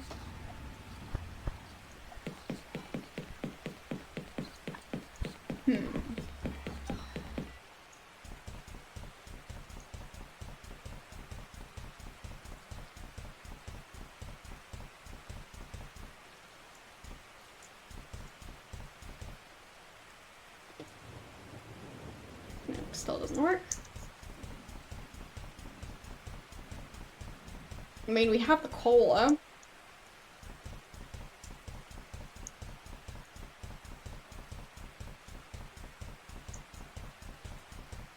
Maybe I just need to keep talking to the professor about it. Oh, I could ask about the unicorn. That's what I'll do.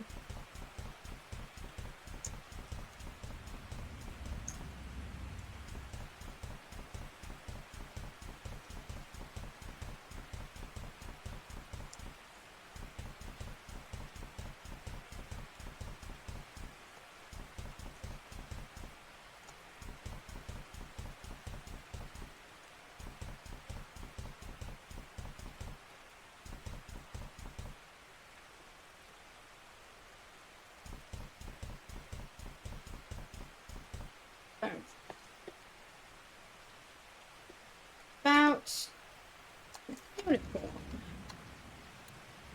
Do you know anything about an inn called the Unicorn? Ah, you noticed my shingle. I picked it up as a curiosity at an antique fair a couple of years ago. Dates all the way back to the Elizabethan period, from what I understand. But I just can't find a buyer for the damn thing. Don't suppose you have any clients who might go for it? Possibly. Do I have your permission to examine it? Of course. May have to touch it to assess the texture. By all means, do so. As long as you're not going to test its strength over your knee or anything. So, pick up fine. The shingles design was a simple one of a unicorn's head in a half profile, painted with average ability on a dark oak backing. As I pressed my fingertips to it, however, the design seemed to extrude from its backing like a hologram, and seemed to draw closer until my vision was filled with wood grain and mediocre brushstrokes.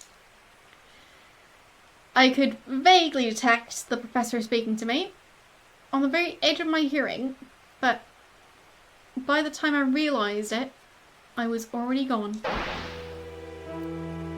Somewhere in Wales, July 28, 1581 AD.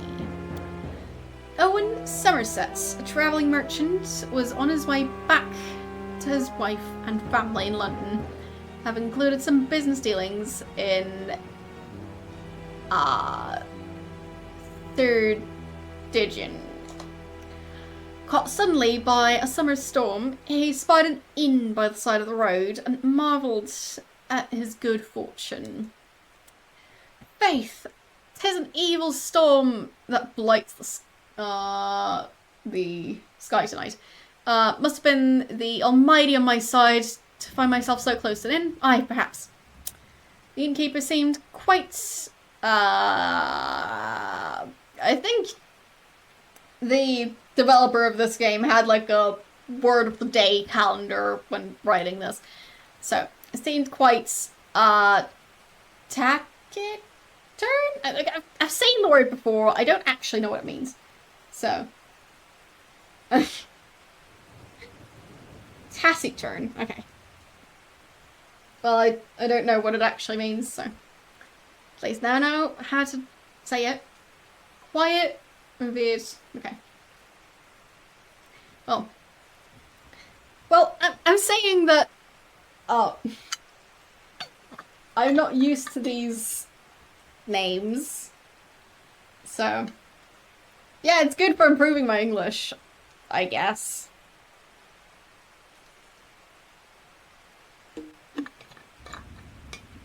It's an educational game.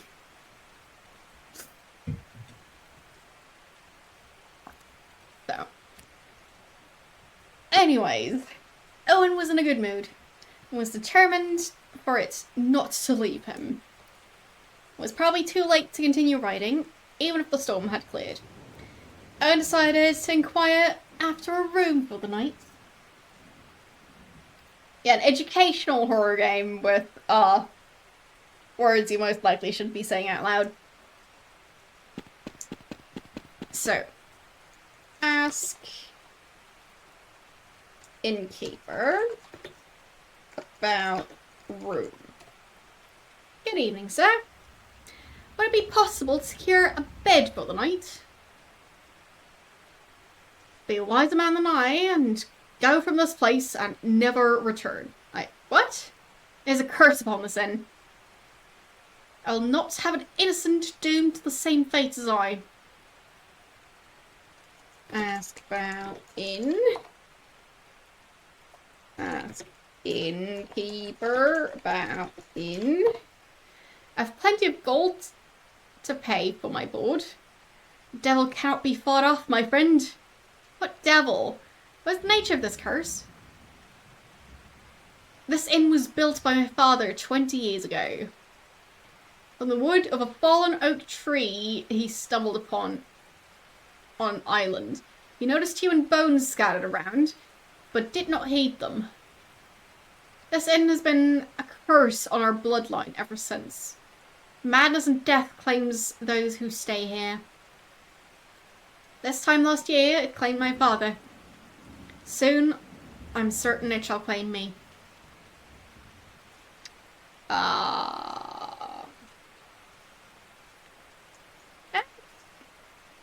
Innkeeper about weather.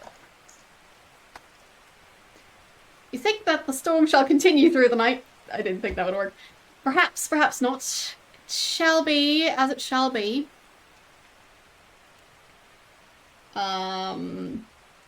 Ask innkeeper for pizza. No.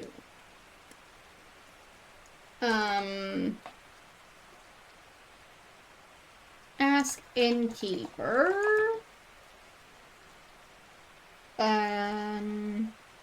About.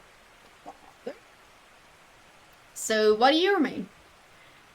I do not believe in fleeing from the mistakes of the past. If the Almighty wills that my family must pay for our errors, then this I accept. But I would not say another suffer from our sins. Leave now, if all the shadows take you.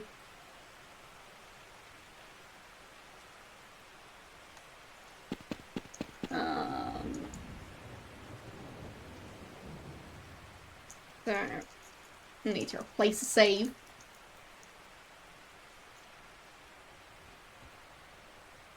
Okay. Replace that one.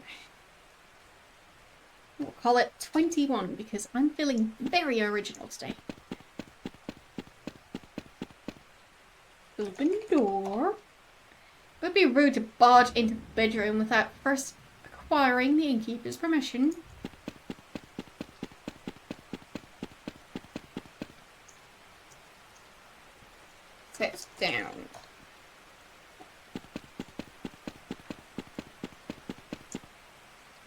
Open door.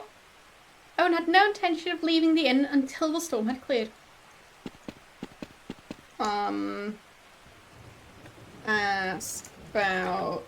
No, ask innkeeper about food. Ask about perks. Sir, I have little patience for fables, and even less for riding after sundown in the middle of a downpour. Lend me a room and I shall take the responsibility for my own well-being. You will insist? Not only will I insist, but I will pay whatever price you ask. Go then, take the room upstairs. If you remain by the morn, you shall pay nothing at all. Okay. Open door. Look around. The guest room of the Unicorn was a little bare, but quite functional. 2 beds and a dresser were the only furniture. A set of stairs, the only exit. Open dresser. It was completely empty. Seemed to be only for show. Sleep. Owen lay himself down, intending only to test the bed's softness, but in his exhaustion he quickly succumbed to sleep.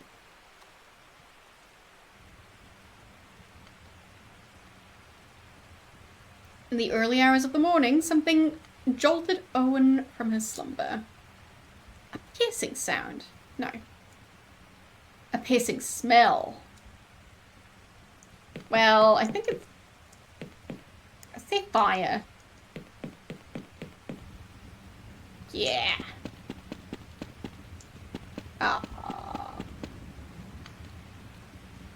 Look at fire. A blaze has been set before the front door. By whom? The innkeeper? Put out fire. Owen didn't have anything on hand he'd use to put the fire out.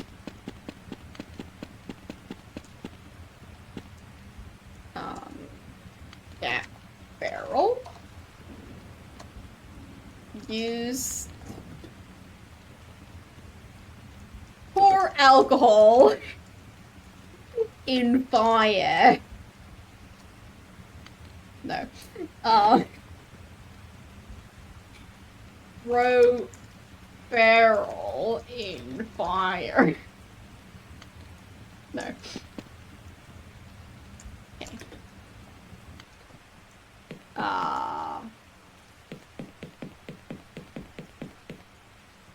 Take blanket. Owen took the sheet with him, presumably for comfort. Sure.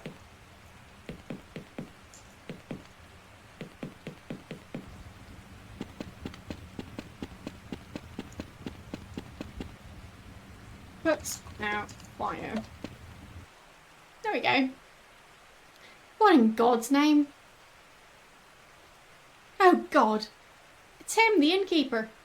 What kind of... Who could have... I got jump scared by that. Once again, I returned disoriented from my vision. I was closing in on the source of the madness. The innkeeper had said that the wood came from a tree on an island. Could it have been this island? Given what I was seeing, it seemed a valid, if worrying, possibility. Besides that, it seemed, I had no other leads. So, what would I do? I was determined not to let the trail end here, or end there. There were just a single clue.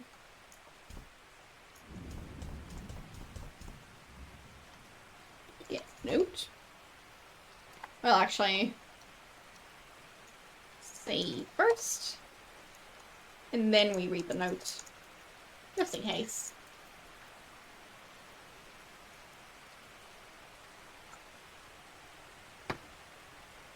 Calm down. Yes, I scrolled further down than I should have. There we go. Place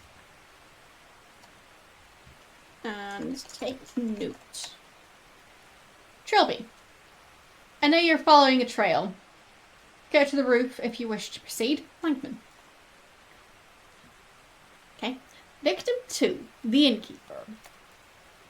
The second man who desired judgment was the innkeeper, who bought the wood of the tree and built from it his house. The prince came to him and his guest, and he struck the innkeeper down, and the innkeeper knew the name of the king. Well, he said his father was the one who built the inn. Whatever.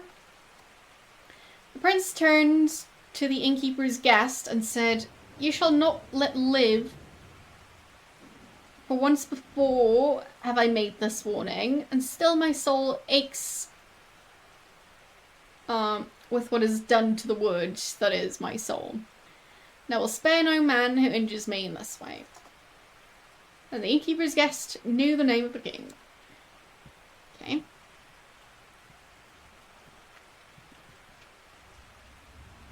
Open the door.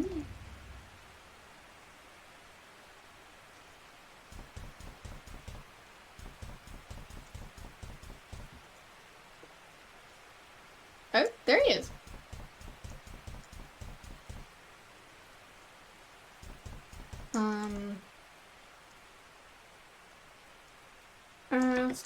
Vassar about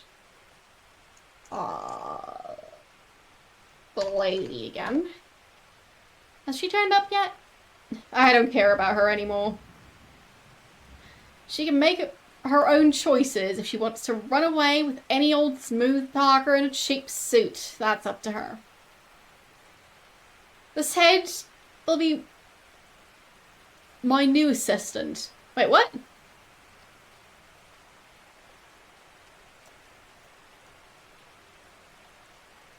This head will be my new assistant. There will be a better one. Which head? Look at head. A porcelain head appeared to be that of a woman. He appeared transfixed by its empty gaze. Take head. May I borrow the head, Professor?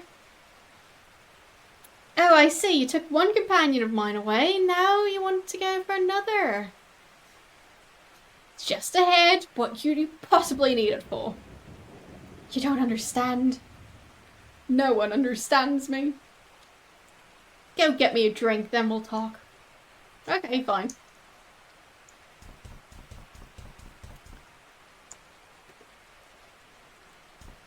Guess we'll get him a drink.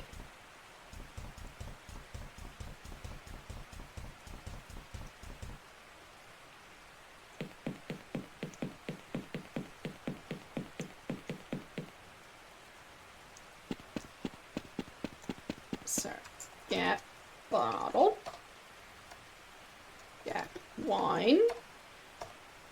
Look at wine. It was a recent vintage, but not an unpleasant one. Get wine. I have a reason to take it. Get drink. Why not?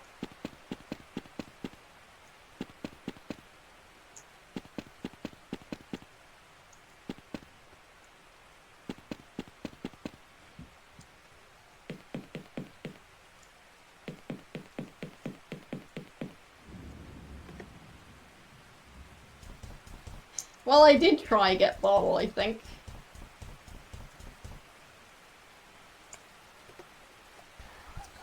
Oh, we're back here.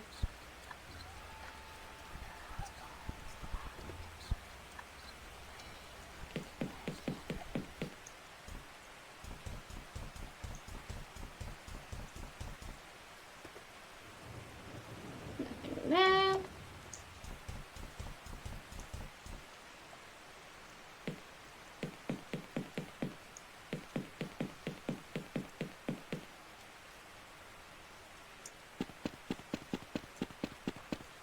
Take vintage. Take wine bottle. Take bottle. Get bottle. Take wine. Get wine. No. Well, I tried.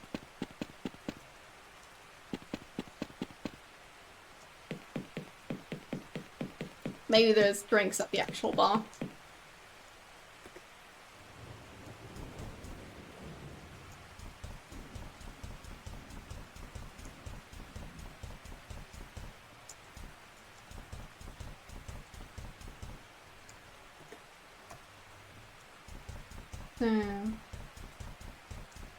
Cake shelf and frustration. Good idea. Yes. Drink. I didn't drink.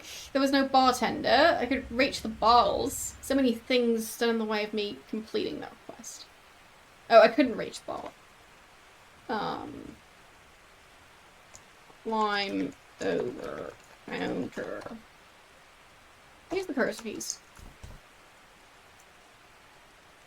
Climb on counter. Oh, it doesn't work. That bottle. Can't reach it from this side of the bar. So how did I get to the other side?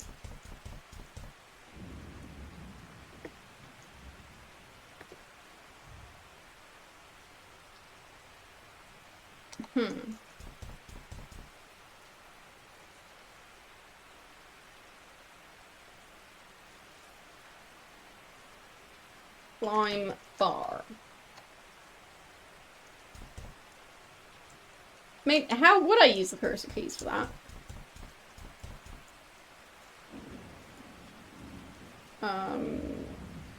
Get on chair.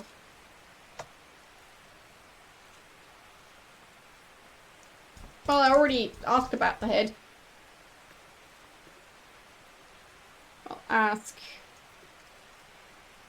Professor about the head. No. Get me a drink. Ask about drink. What are you drinking? There's nothing here but beer and spirits. Wretched filth. Find me some wine, some good wine. Then we'll be the very best of friends. There we go.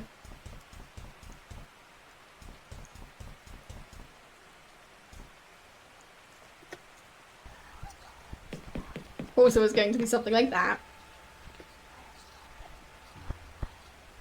So.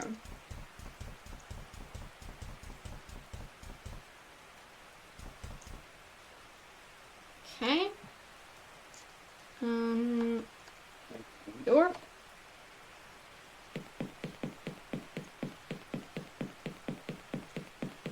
Why? What do you mean? We're back here again. Look around. It hurts. Oh. Okay. Take bottle. I took the wine. Perhaps this would appease the drunken professor upstairs. Finally.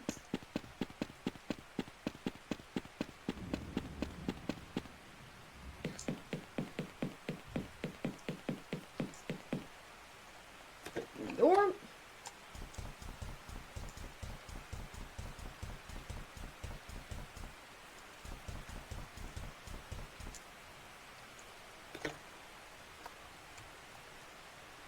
Professor? Where's he going now? Okay.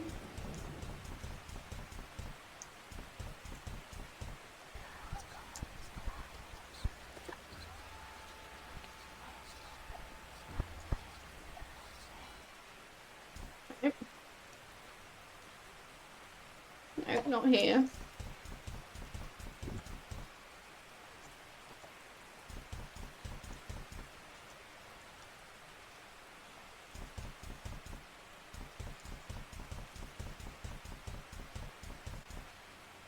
I should probably save again.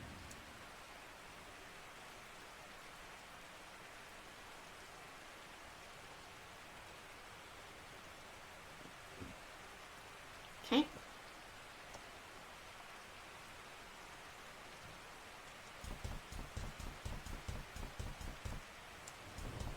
Oh, what's that?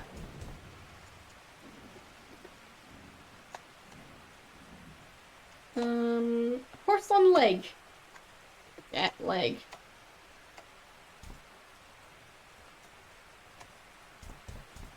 Right. Door. Yeah, leg.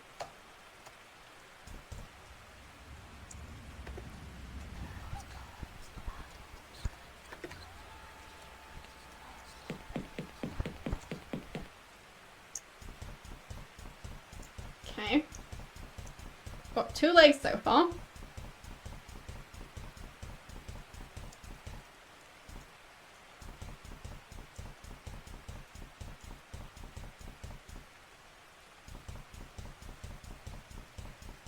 I'm not sure how he's still alive. No clue. He manages somehow.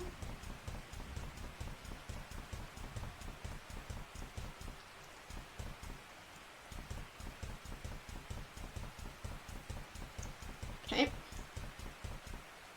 Open the door. Nothing here.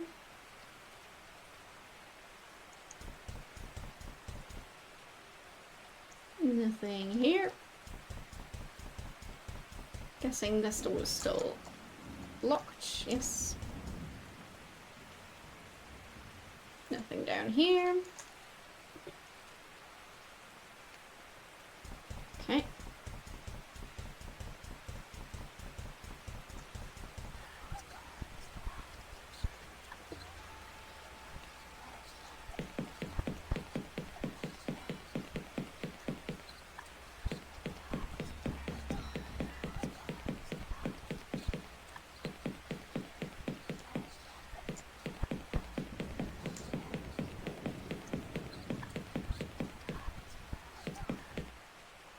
Okay. So. Oh, no, we don't need to take that right now.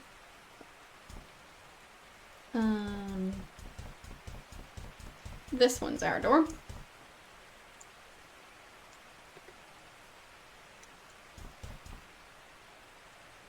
There's an arm.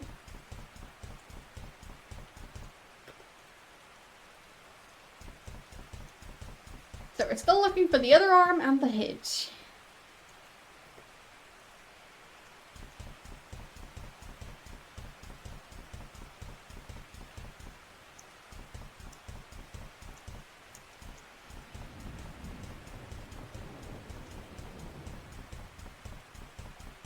Gonna save again. Because it feels like it's getting towards the end of the game, which means that odds are there will be more ways to die. So, there. Let's see. Shut or locked? No. No. Not on door. Right door.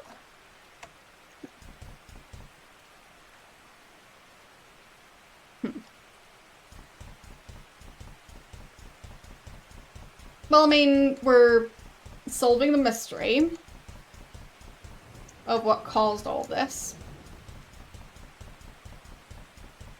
So we're down to murder victim 2. So the next one would be number 1.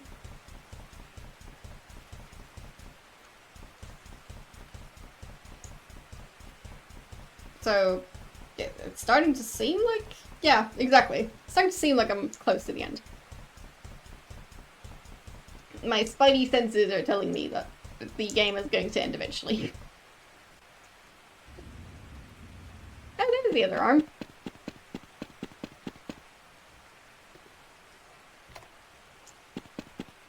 So, where's the professor?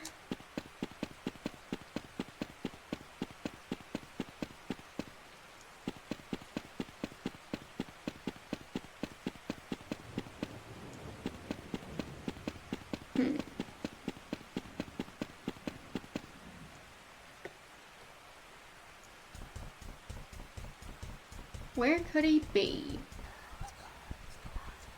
Well, I guess we could try and put the pieces back together. Let's actually save here instead. Yeah, it'll be fun. Because now we've got all 4 limbs, just not the head, but still. Some decent progress.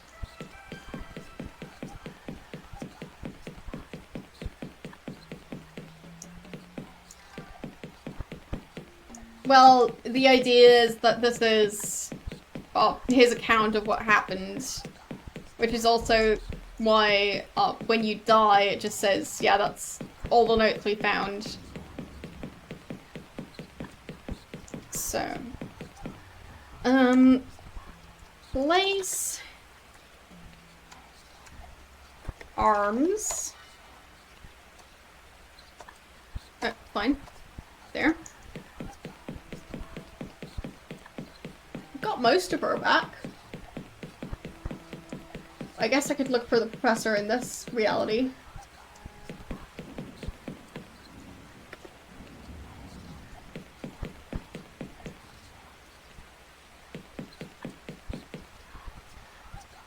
No.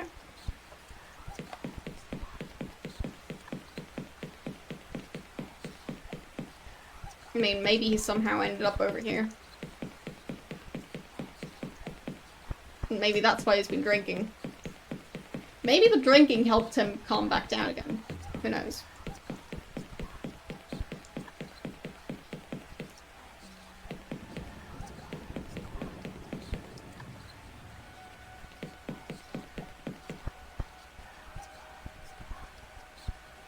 Don't see a porcelain head in here. At least nothing changed, so. Probably not. Okay, so this one I can only enter in the other reality. Okay.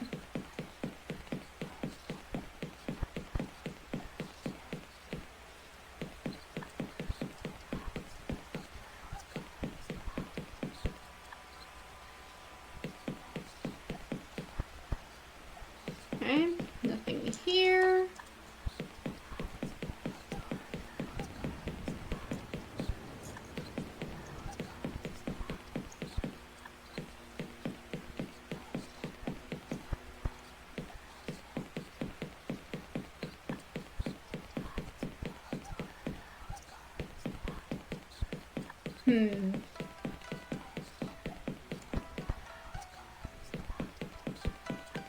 Tricky.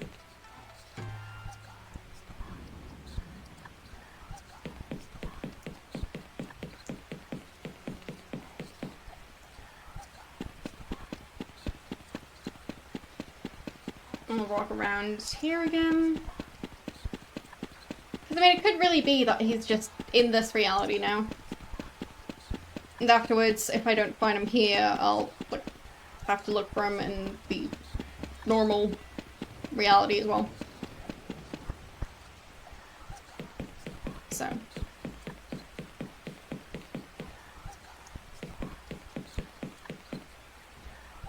Oh! Oh god, he shifted. Hold it. Get head. I pulled the head out of the stump, trying not to think about the wet cracking noise it caused. Whoopsies.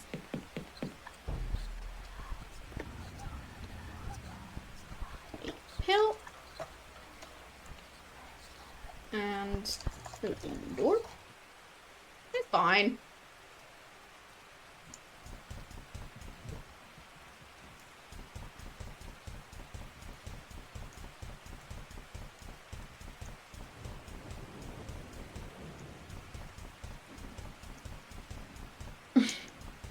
Yeah, he lost his head. Juicy description. Yeah. Oh, I think we're all having too much fun with this game. Come on, switch back.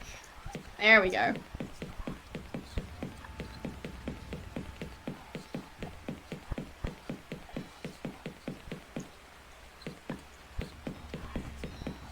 Professor Squish.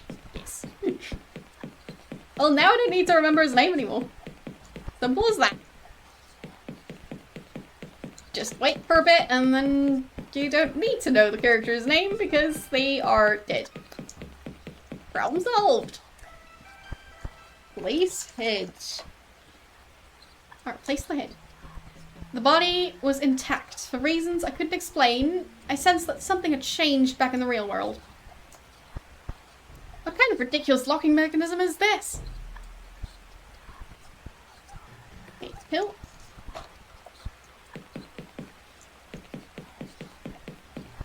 I mean, this is how I lock all my doors.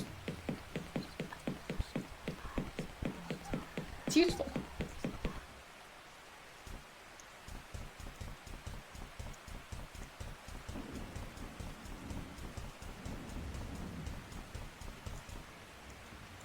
So we are definitely going to save.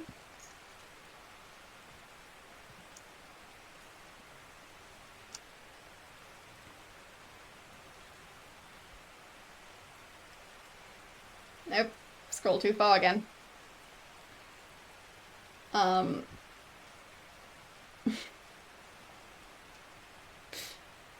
Place. There. Okay. Open the door. There we go.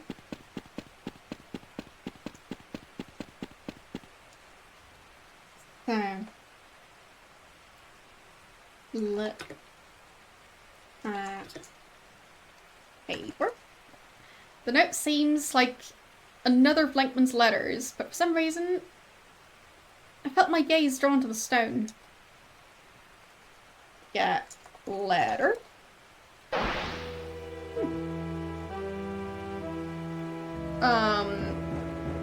The island, July 28th, 1501 AD. Sturdy tree, this.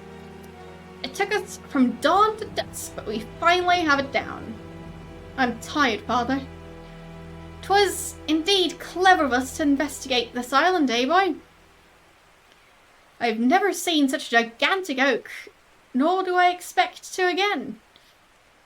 But its wood shall keep us in the business of carpentry for years to come. Father, look at these stones. Do you think there was once a house here? It matters not. Why must you always look everywhere but at what matters? This is your... Father? Is something troubling you, Father?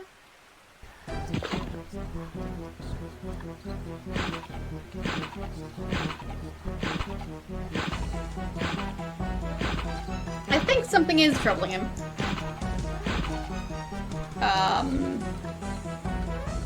Grow stone. Get stone. Grow stone. Run. Oh. Huh? Where am I? Must have shifted into the dark world during the vision. Trilby! See you? Oh, thank God, I thought I was all alone. What happened to you? I don't know. After you knocked me out of my room, I woke up and everything was like this. The hotel's ruined. There's blood everywhere. I saw this horrible man. Tall, thin, long black coat. You know him? Enough to know you're lucky to be alive. He didn't notice me, so I ran up here to hide. How did you get past the door? What door? Trilby, what the hell's going on? I told you what would happen if you followed me into the shadows.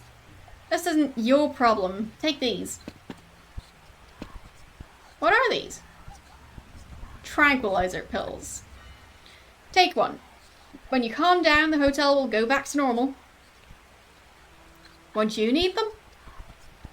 I don't need to run away anymore. Trilby, wait! Where are you going? I know enough now. I know where the wood came from. Perhaps I can find a way to end this. So I was right. The cursed wood came from this island. What good does that knowledge do me? Wait a second. I never got around to reading the letter I took from under the rock. Trilby, I'm very close to ending this. Meet me in the hotel basement. I must show you my discovery. Langton. The other page was another of those religious papers. Book of Victims. Victim 1. The Woodcutter. The first of those against whom the prince sought vengeance was the woodcutter. He had held the axe that first felled the tree. The prince came to him and his son, and he struck the woodcutter down, and the woodcutter knew the name of the king. And the prince turned to the woodcutter's son and said, You I shall let live, for you are young and are of the innocent, and that you may go among your people and tell them of what I will wrought. And the woodcutter's son fled and told all of what he had seen, but the men of technology are arrogant, and his words were unheeded. Well. Alright then.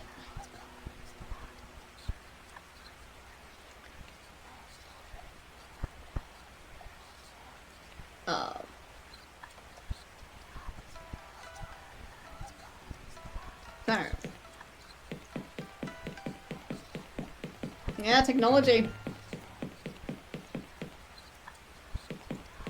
Never trust technology.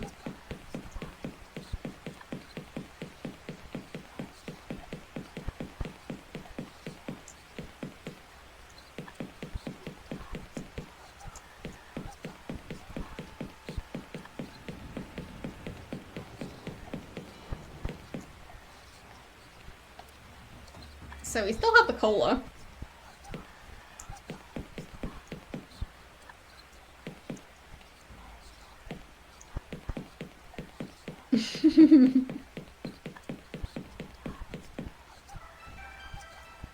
Yeah, you shouldn't trust technology. Never ever trust it.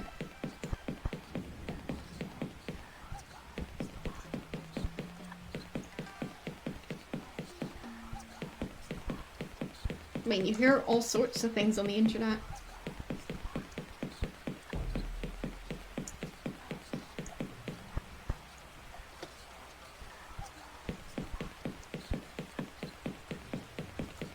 Okay. We'll change the save to be here.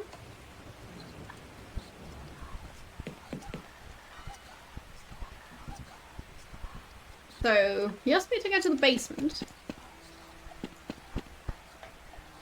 Look down.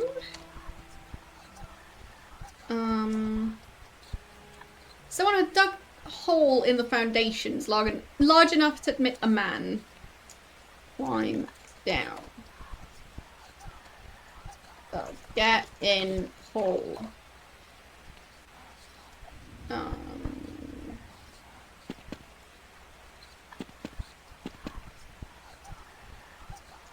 Climb in hole.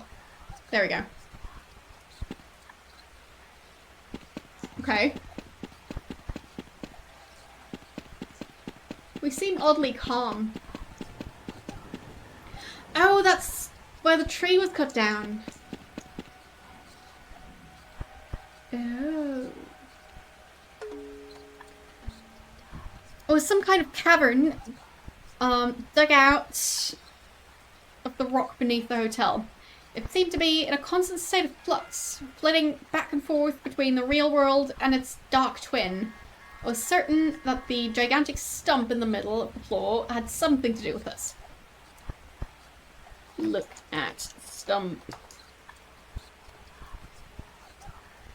This was it, I was certain. The remains of the tree that Boyle and his father cut down. Its wood being later used to construct an inn a shipping crate, and an idol. I could feel that same scrabbling in my mind that I'd felt just before all of my visions. This time, it was the stump itself that seemed to be beckoning me closer. Touch. Stump.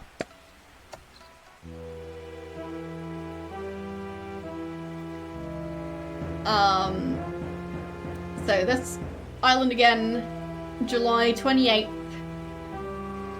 55 BC.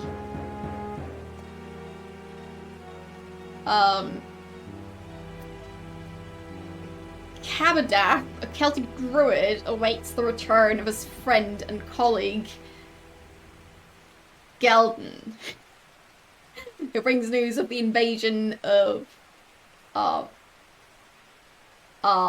Anglesey by the Roman Suetonius Artinus. That person, yes. Oh yeah, true, peninsula. Not island.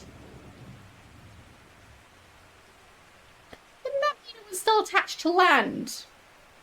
This is not long enough for, like, that amount of tectonic shifts.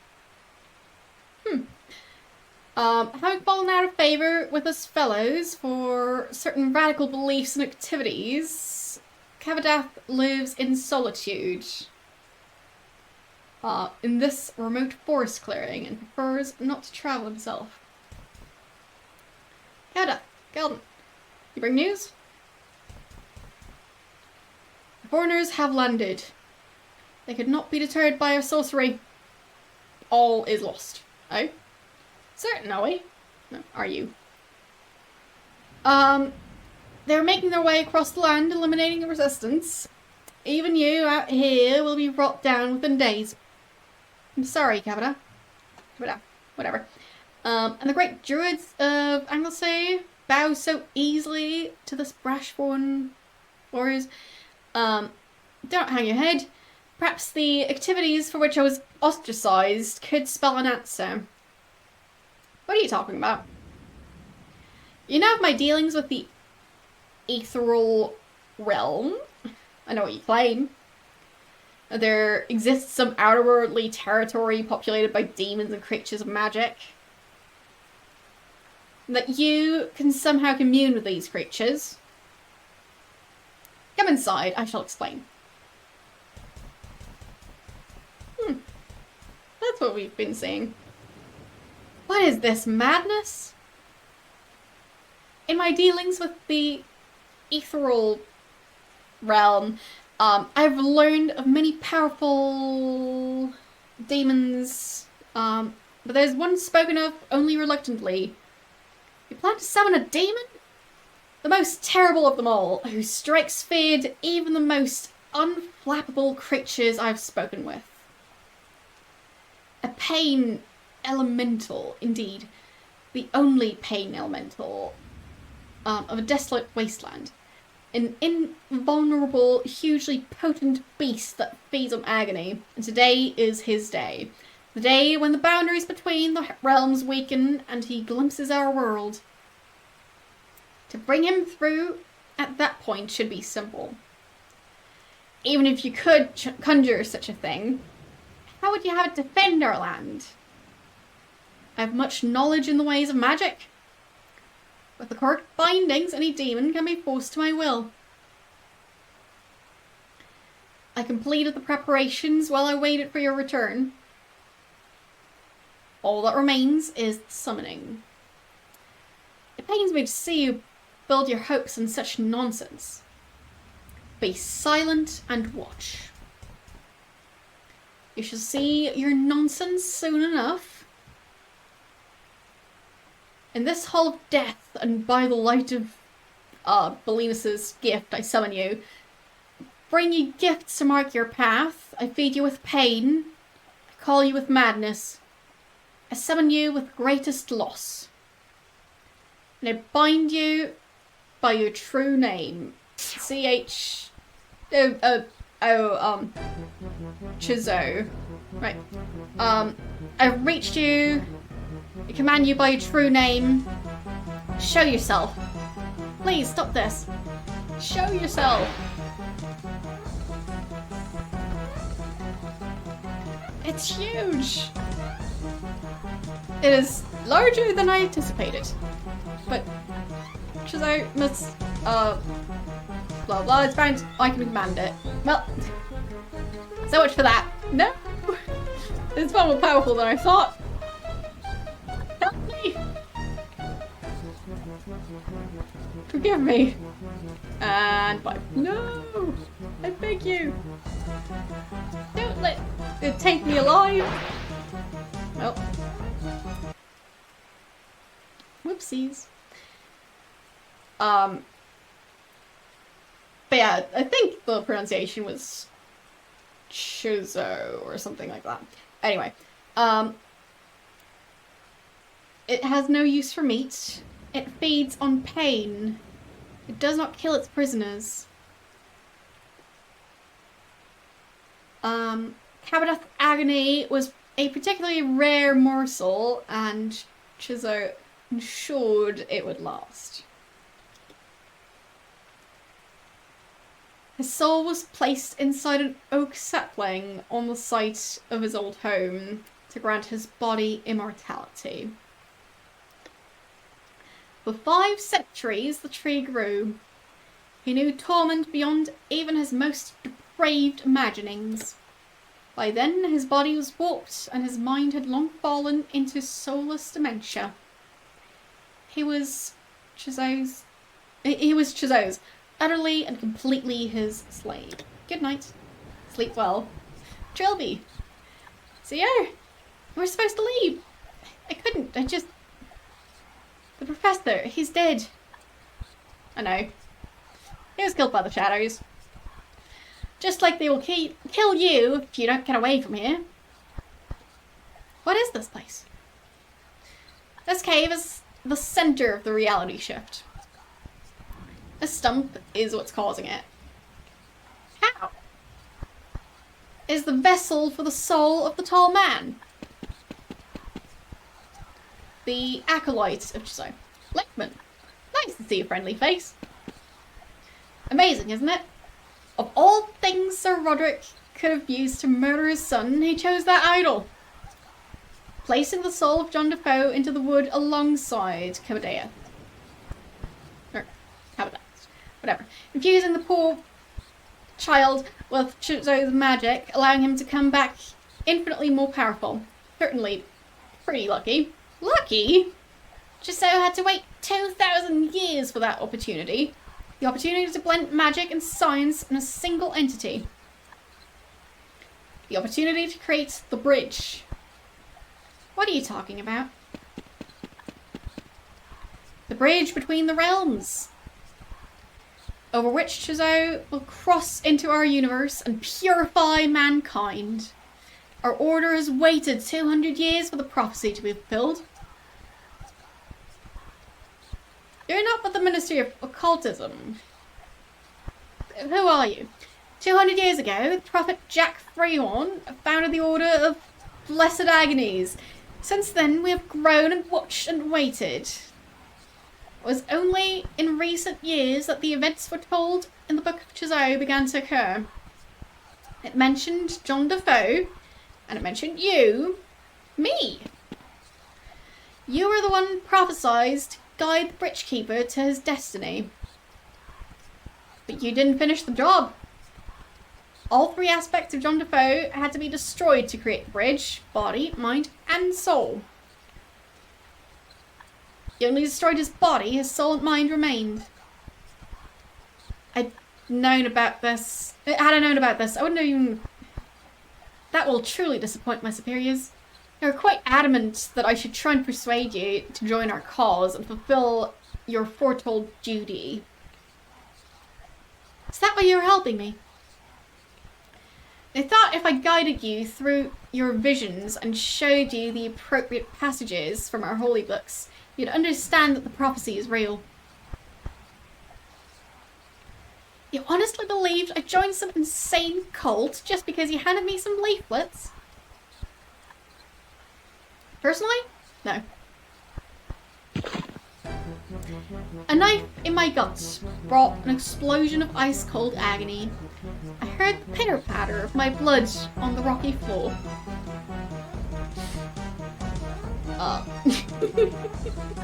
Yes, help me, I beg you. And I go, nah, it's fine.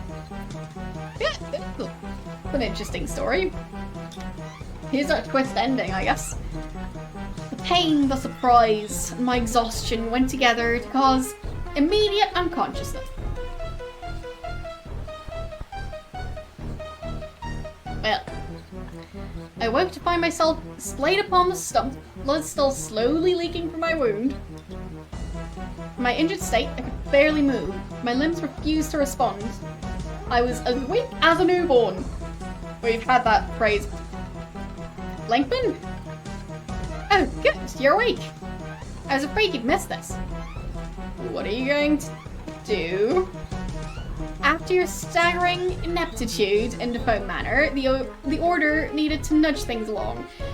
We need a connection to Chizo to help administrate his coming. And today might be the only opportunity we have all year to summon the tall man. You're going to bring that thing into our world with a standard ritual of blessed agonies and offerings. After he takes your life, he'll be grateful to us. Then he will guide us to our destiny. So, why did you stab me? I was already dead by the time he gets here. You won't be. Men like you, Trilby, die on their own terms. They don't weakly let their life slip away from one measly knife wound. Hush now. Kawadeif is coming. Great. Let's say. Or Kawadeif, or however I pronounce his name. I'll just keep on finding new ways to pronounce it and confuse us all. So, I call thee Kawadeif. I call thee from the north. Roll over. Don't understand roll. Okay. Wait. No? Drink cola. I took a swig of the beverage. I could almost feel caffeine starting to heat my brain.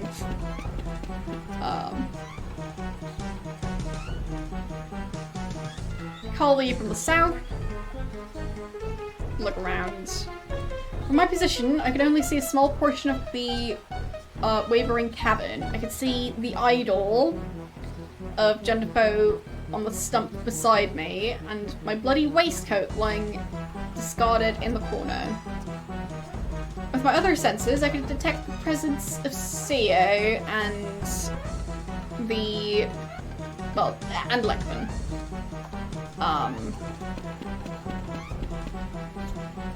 That idol.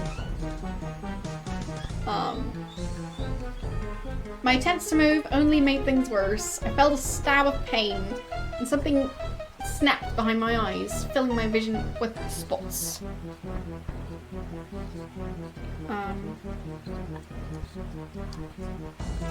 Touch idol. That idol. I was losing blood steadily. My arms and legs were limp and unresponsive. I couldn't move.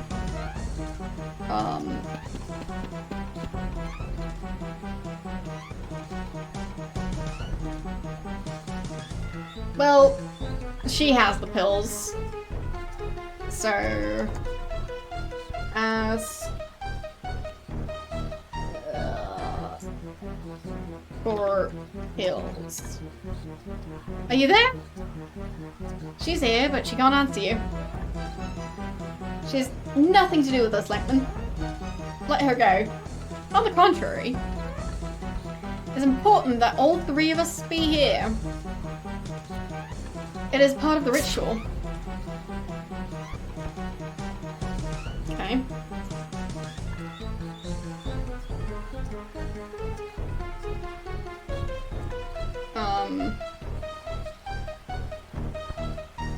Wait, what's a bug?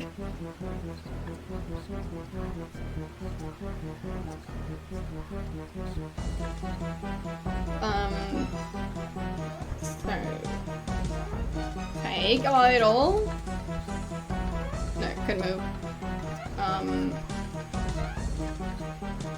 The pain was now replaced with an ice-cold numbness that was spreading fast. The room was swimming before my eyes. Oh, you're not supposed to be able to drink the colour all day. Fine. Reality fits from realm to realm, tormented, confused. Endless madness that we might bring thee to us.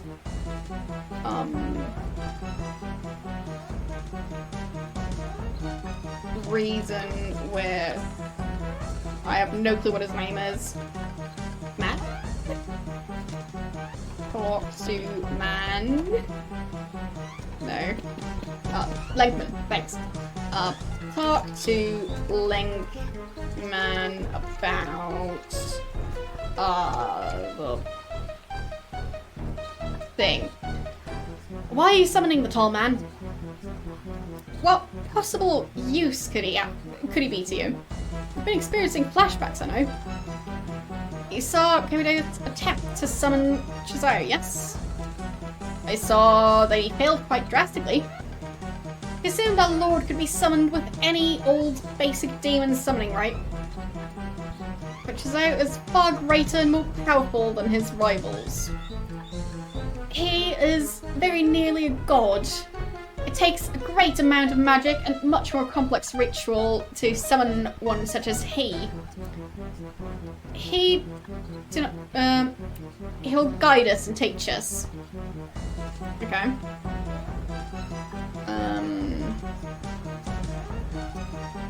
Well, write his name down as well. Since I keep forgetting everyone's names. So, ask Lenkman about tree. The stump, it's causing the reality shift. It's partly that. Partly today's date too. What's so special about it? July 28th is the day when the border between the ethereal realm and the scientific realm weaken. It's the day when Shazio takes his yearly gaze upon our world. And the day when the tall man is given leave to exact vengeance on those who torment the wood. End it, Rodeo. Okay.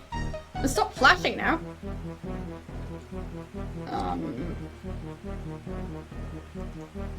Talk to Theo.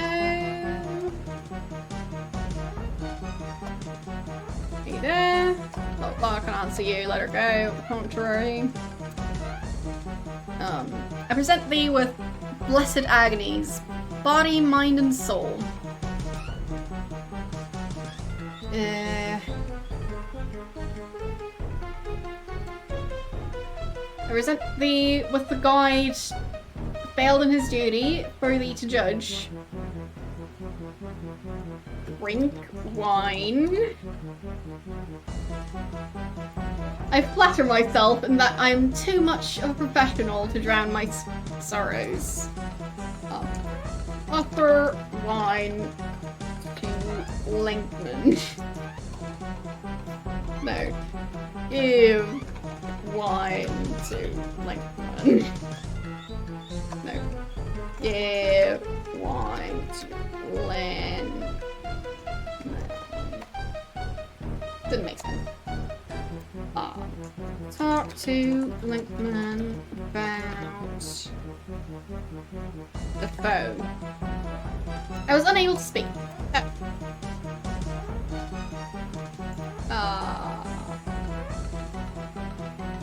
Touch idle. Get idle. No.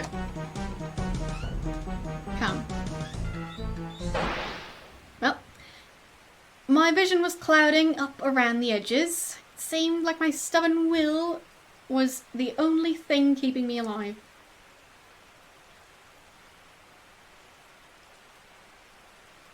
Well, this concludes the text.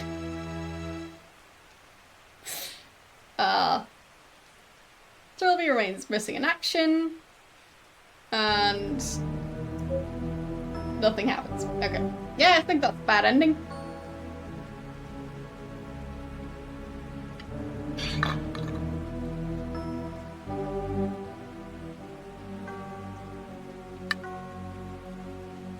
You made chocolate muffins. That sounds amazing. I died while being used to summon a demon. So.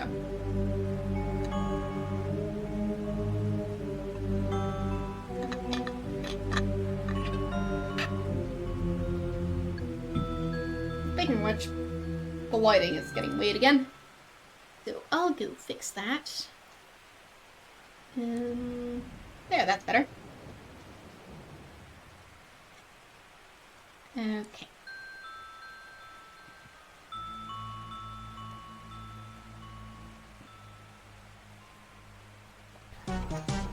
So,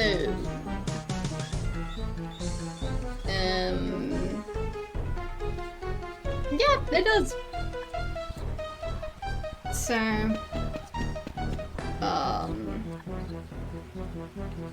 what do I do? Get coat? No.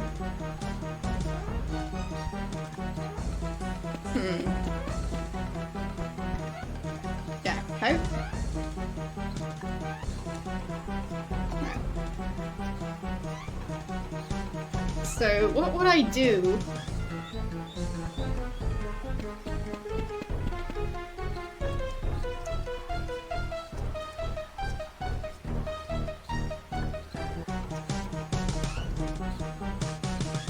Shush! I'm busy! So... Stop! I'm busy! There. Okay. So...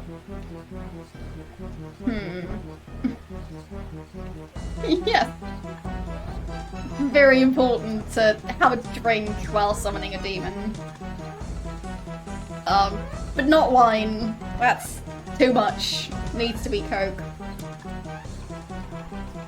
So... yeah, it's the best time.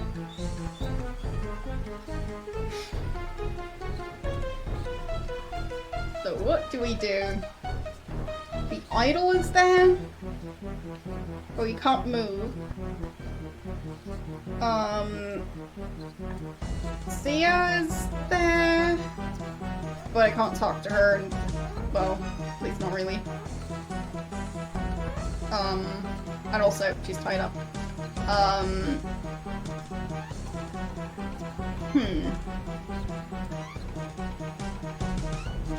Yeah, I can't get the idol, I can't get the coat. So I think I just have to out-talk Lankman. Yeah, I could offer him a hug. Talk to Lankman about Earth's detected? No. About woodcutter.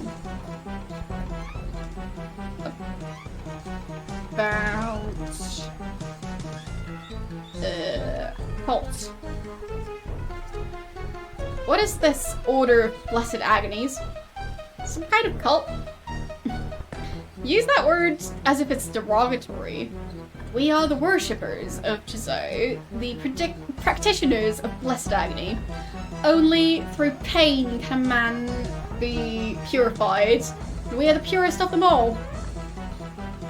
Ask Lankman about pain. What does this ritual entail? What are you going to do to us? to you, I've done all I need. To bring Kevadea to us, we must tempt him with 3 blessed rings. Agonies of mind, body, and soul. I'm well conditioned to act as the mind. Your wound makes you the body. And the girl will suffice as the soul. So...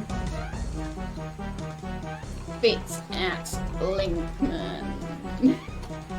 No.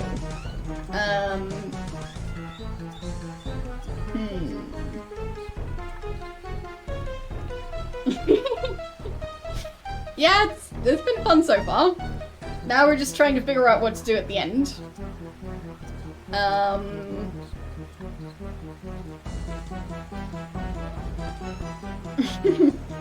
Yes, we need to have the green drink first. True.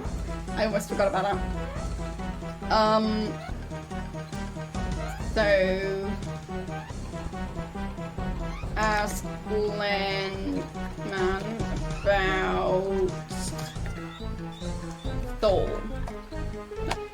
Ask Linkman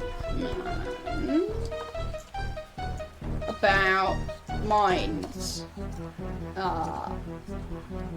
Ask about stump.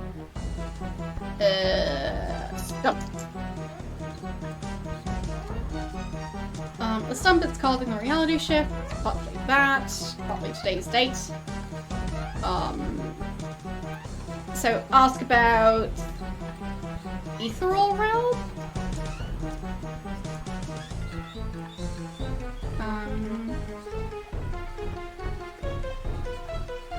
Ask Linkman about ethereal. No, it's ethereal realm. There. So there really is an ethereal realm. There are 2 universes. Ours, the scientific realm, the universe of technology and its shadow, and the ethereal realm, the universe of magic. I consider it strange you need to ask this. You've been slipping back and forth between the 2 ever since you arrived at the hotel.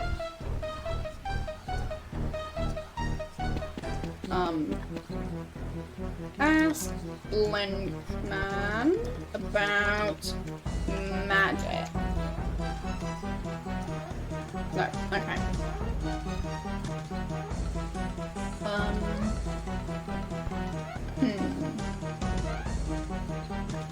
Ask about the silly word. Yeah. Good one. Ask about... idol? You had the idol of John Defoe all along. I did. Place it here to reunite the wood with the tree from which it came. Kevadea will appreciate the sentiment. Why is John Defoe what makes him so special? He was born in the scientific realm and killed with magical wood. Magic brought him back as a wraith. As such, he is an entity of both realms, both magic and science. One foot on each side of the border, he's the bridge, just as the prophecy said. Oh. Yeah, I should ask him about that. Ask Linkman about Professor. What do you get out of this madness, Linkman? I'm a member of the Order of Blessed Agonies. Their will is my will. Linkman, I work for the government. We can help you. Let us go. We can protect you from the Order. You have entirely the wrong impression. I love the Order, and this task they have given me is the greatest honour. A thief such as yourself could never understand such devotion. Ask Linkman about unicorn? No. Ask about... Sorry again? No. spelled it wrong. There we go. Right, summoning Tall Man. What use could be up to you? You've been experiencing flashbacks. To summon... what? He assumed our lord could be summoned with any basic demon rituals, blah blah blah blah. God of Pain. So... Ask Blankman about...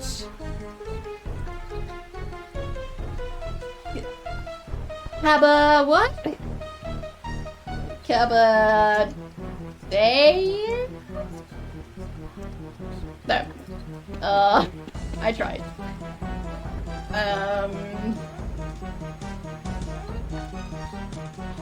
Oh, thanks. That was close. Cabba... yeah. Okay. The tall man is Cowdeath, right? I'm glad to see you're paying attention. Okay. Ask about tall man. Fine. Oh, well, things are happening. Yeah, maybe it's a greater honor to be sacrificed, good one. Ask Linkman about Trilby? What does the prophecy say about me? Book so prophesies the creation of John Defoe, the Wraith. It states that when his body, mind, and soul are destroyed in conjunction, the bridge between the realms will be created. It also states that you are supposed to guide this process. You can expect one or two inaccuracies in the prophecy written so long ago.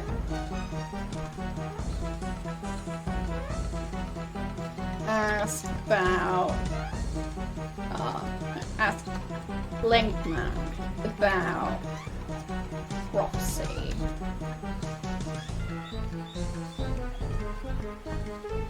Fine.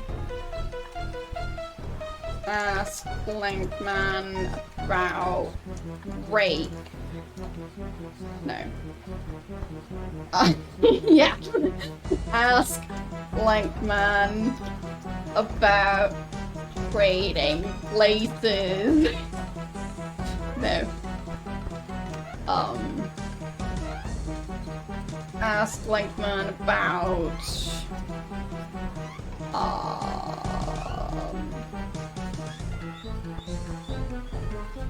pills. No.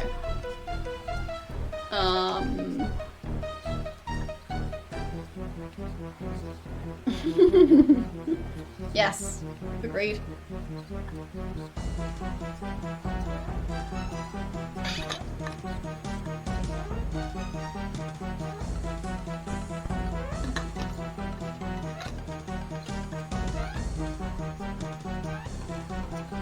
Well, he can't move, so we can't really do that. Ask Blankman about...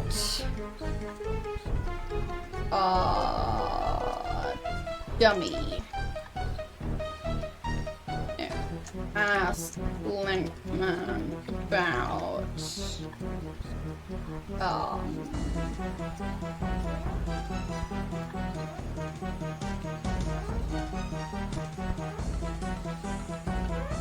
ask about...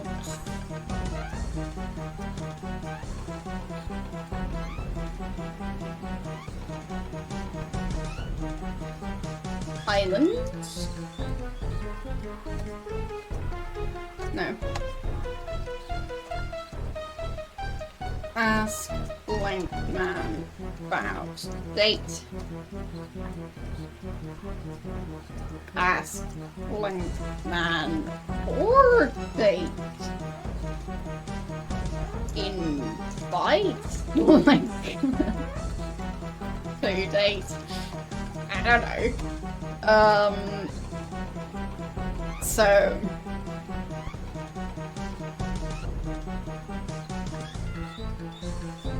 mean, maybe that would have been a way to distract him.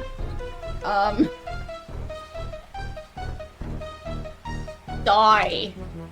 Not yet, but I was pretty close. Well, if we die before the ritual happens, then it might actually cause issues, so... I don't know.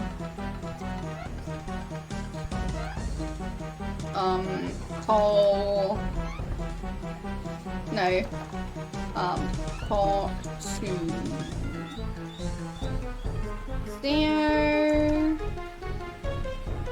Right there. Cannot see you. Nothing to do with you, let her go, on the contrary, blah blah blah blah blah blah. Ask Theo to Paul Rowe. You there, blah blah blah blah blah blah blah. Ask Theo to run. Okay, I don't think we can talk to her. At least not properly.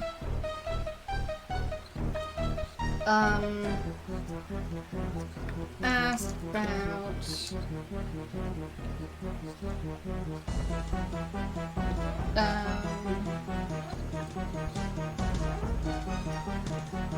Ask about weather. No.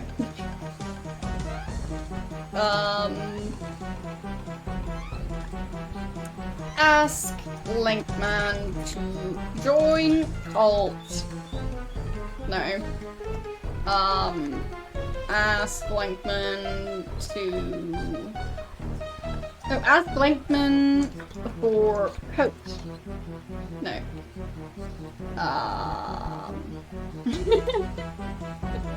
Yes, good one.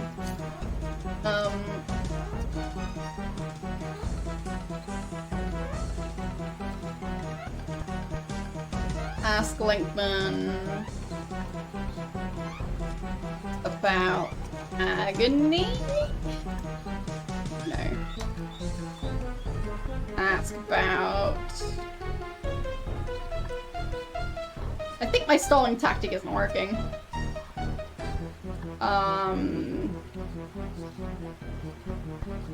Ask about text? No.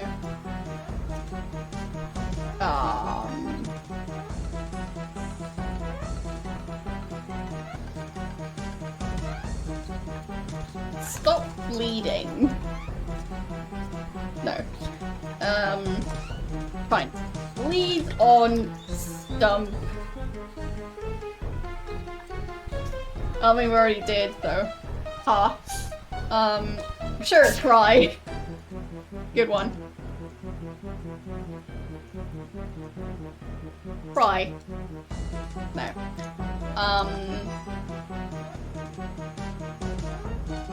Beg for mercy? Summon bigger demon. No. Sure, panic. No.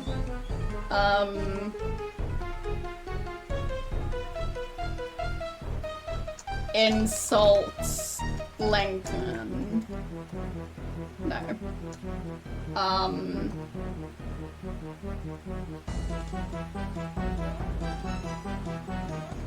Pray, sure.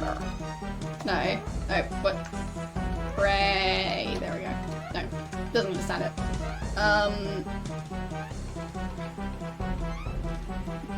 After a bee break, yeah. Ask Lankman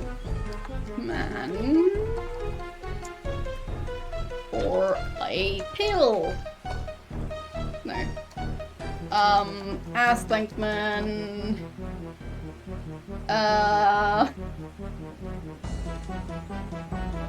To just not? No.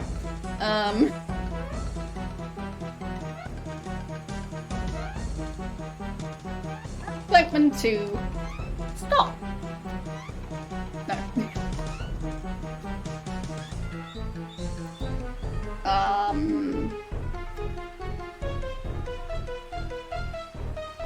Ask Lightman to nap out of it. No. Ask Blankman for food? No. Ask Blankman for reader? No. Ask Blankman for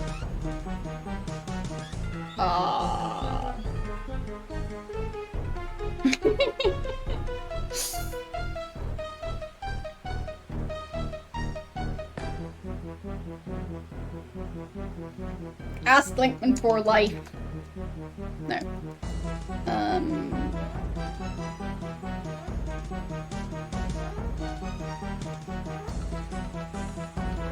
Wait. Ask. So. To stop. No. Ask to kill Blankman. No. That didn't work.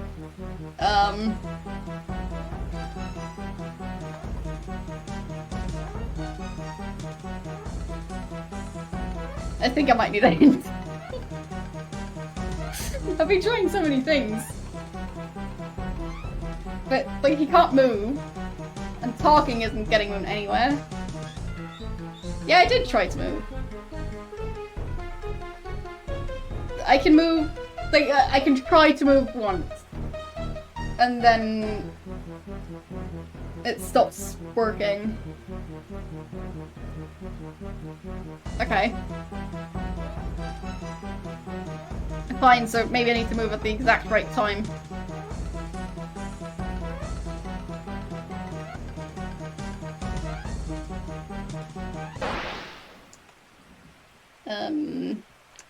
Throw idol at... so...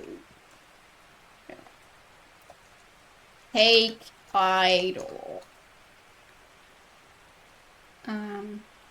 There. My attempts to move only made things worse.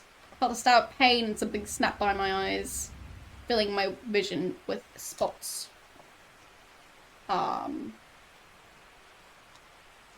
Yeah. Losing blood steadily. My arms and legs were limp and unresponsive. I couldn't move.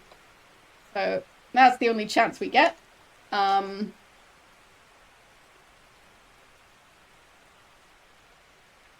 Kick. Deserve. No. Maybe I should have waited till right there to kick him.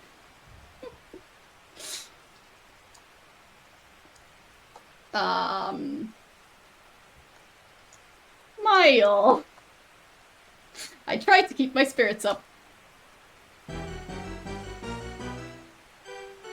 Didn't work. But you know, because agony.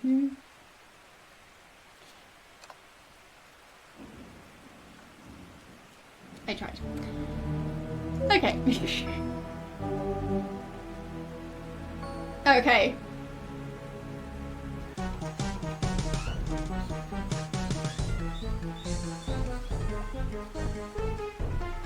Okay. Fine. So just wait for this.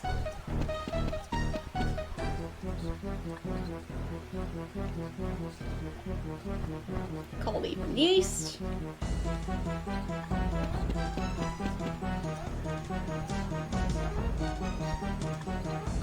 Colby from the south.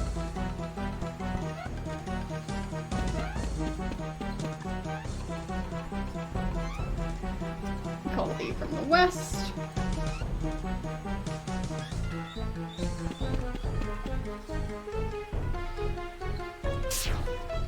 There we go.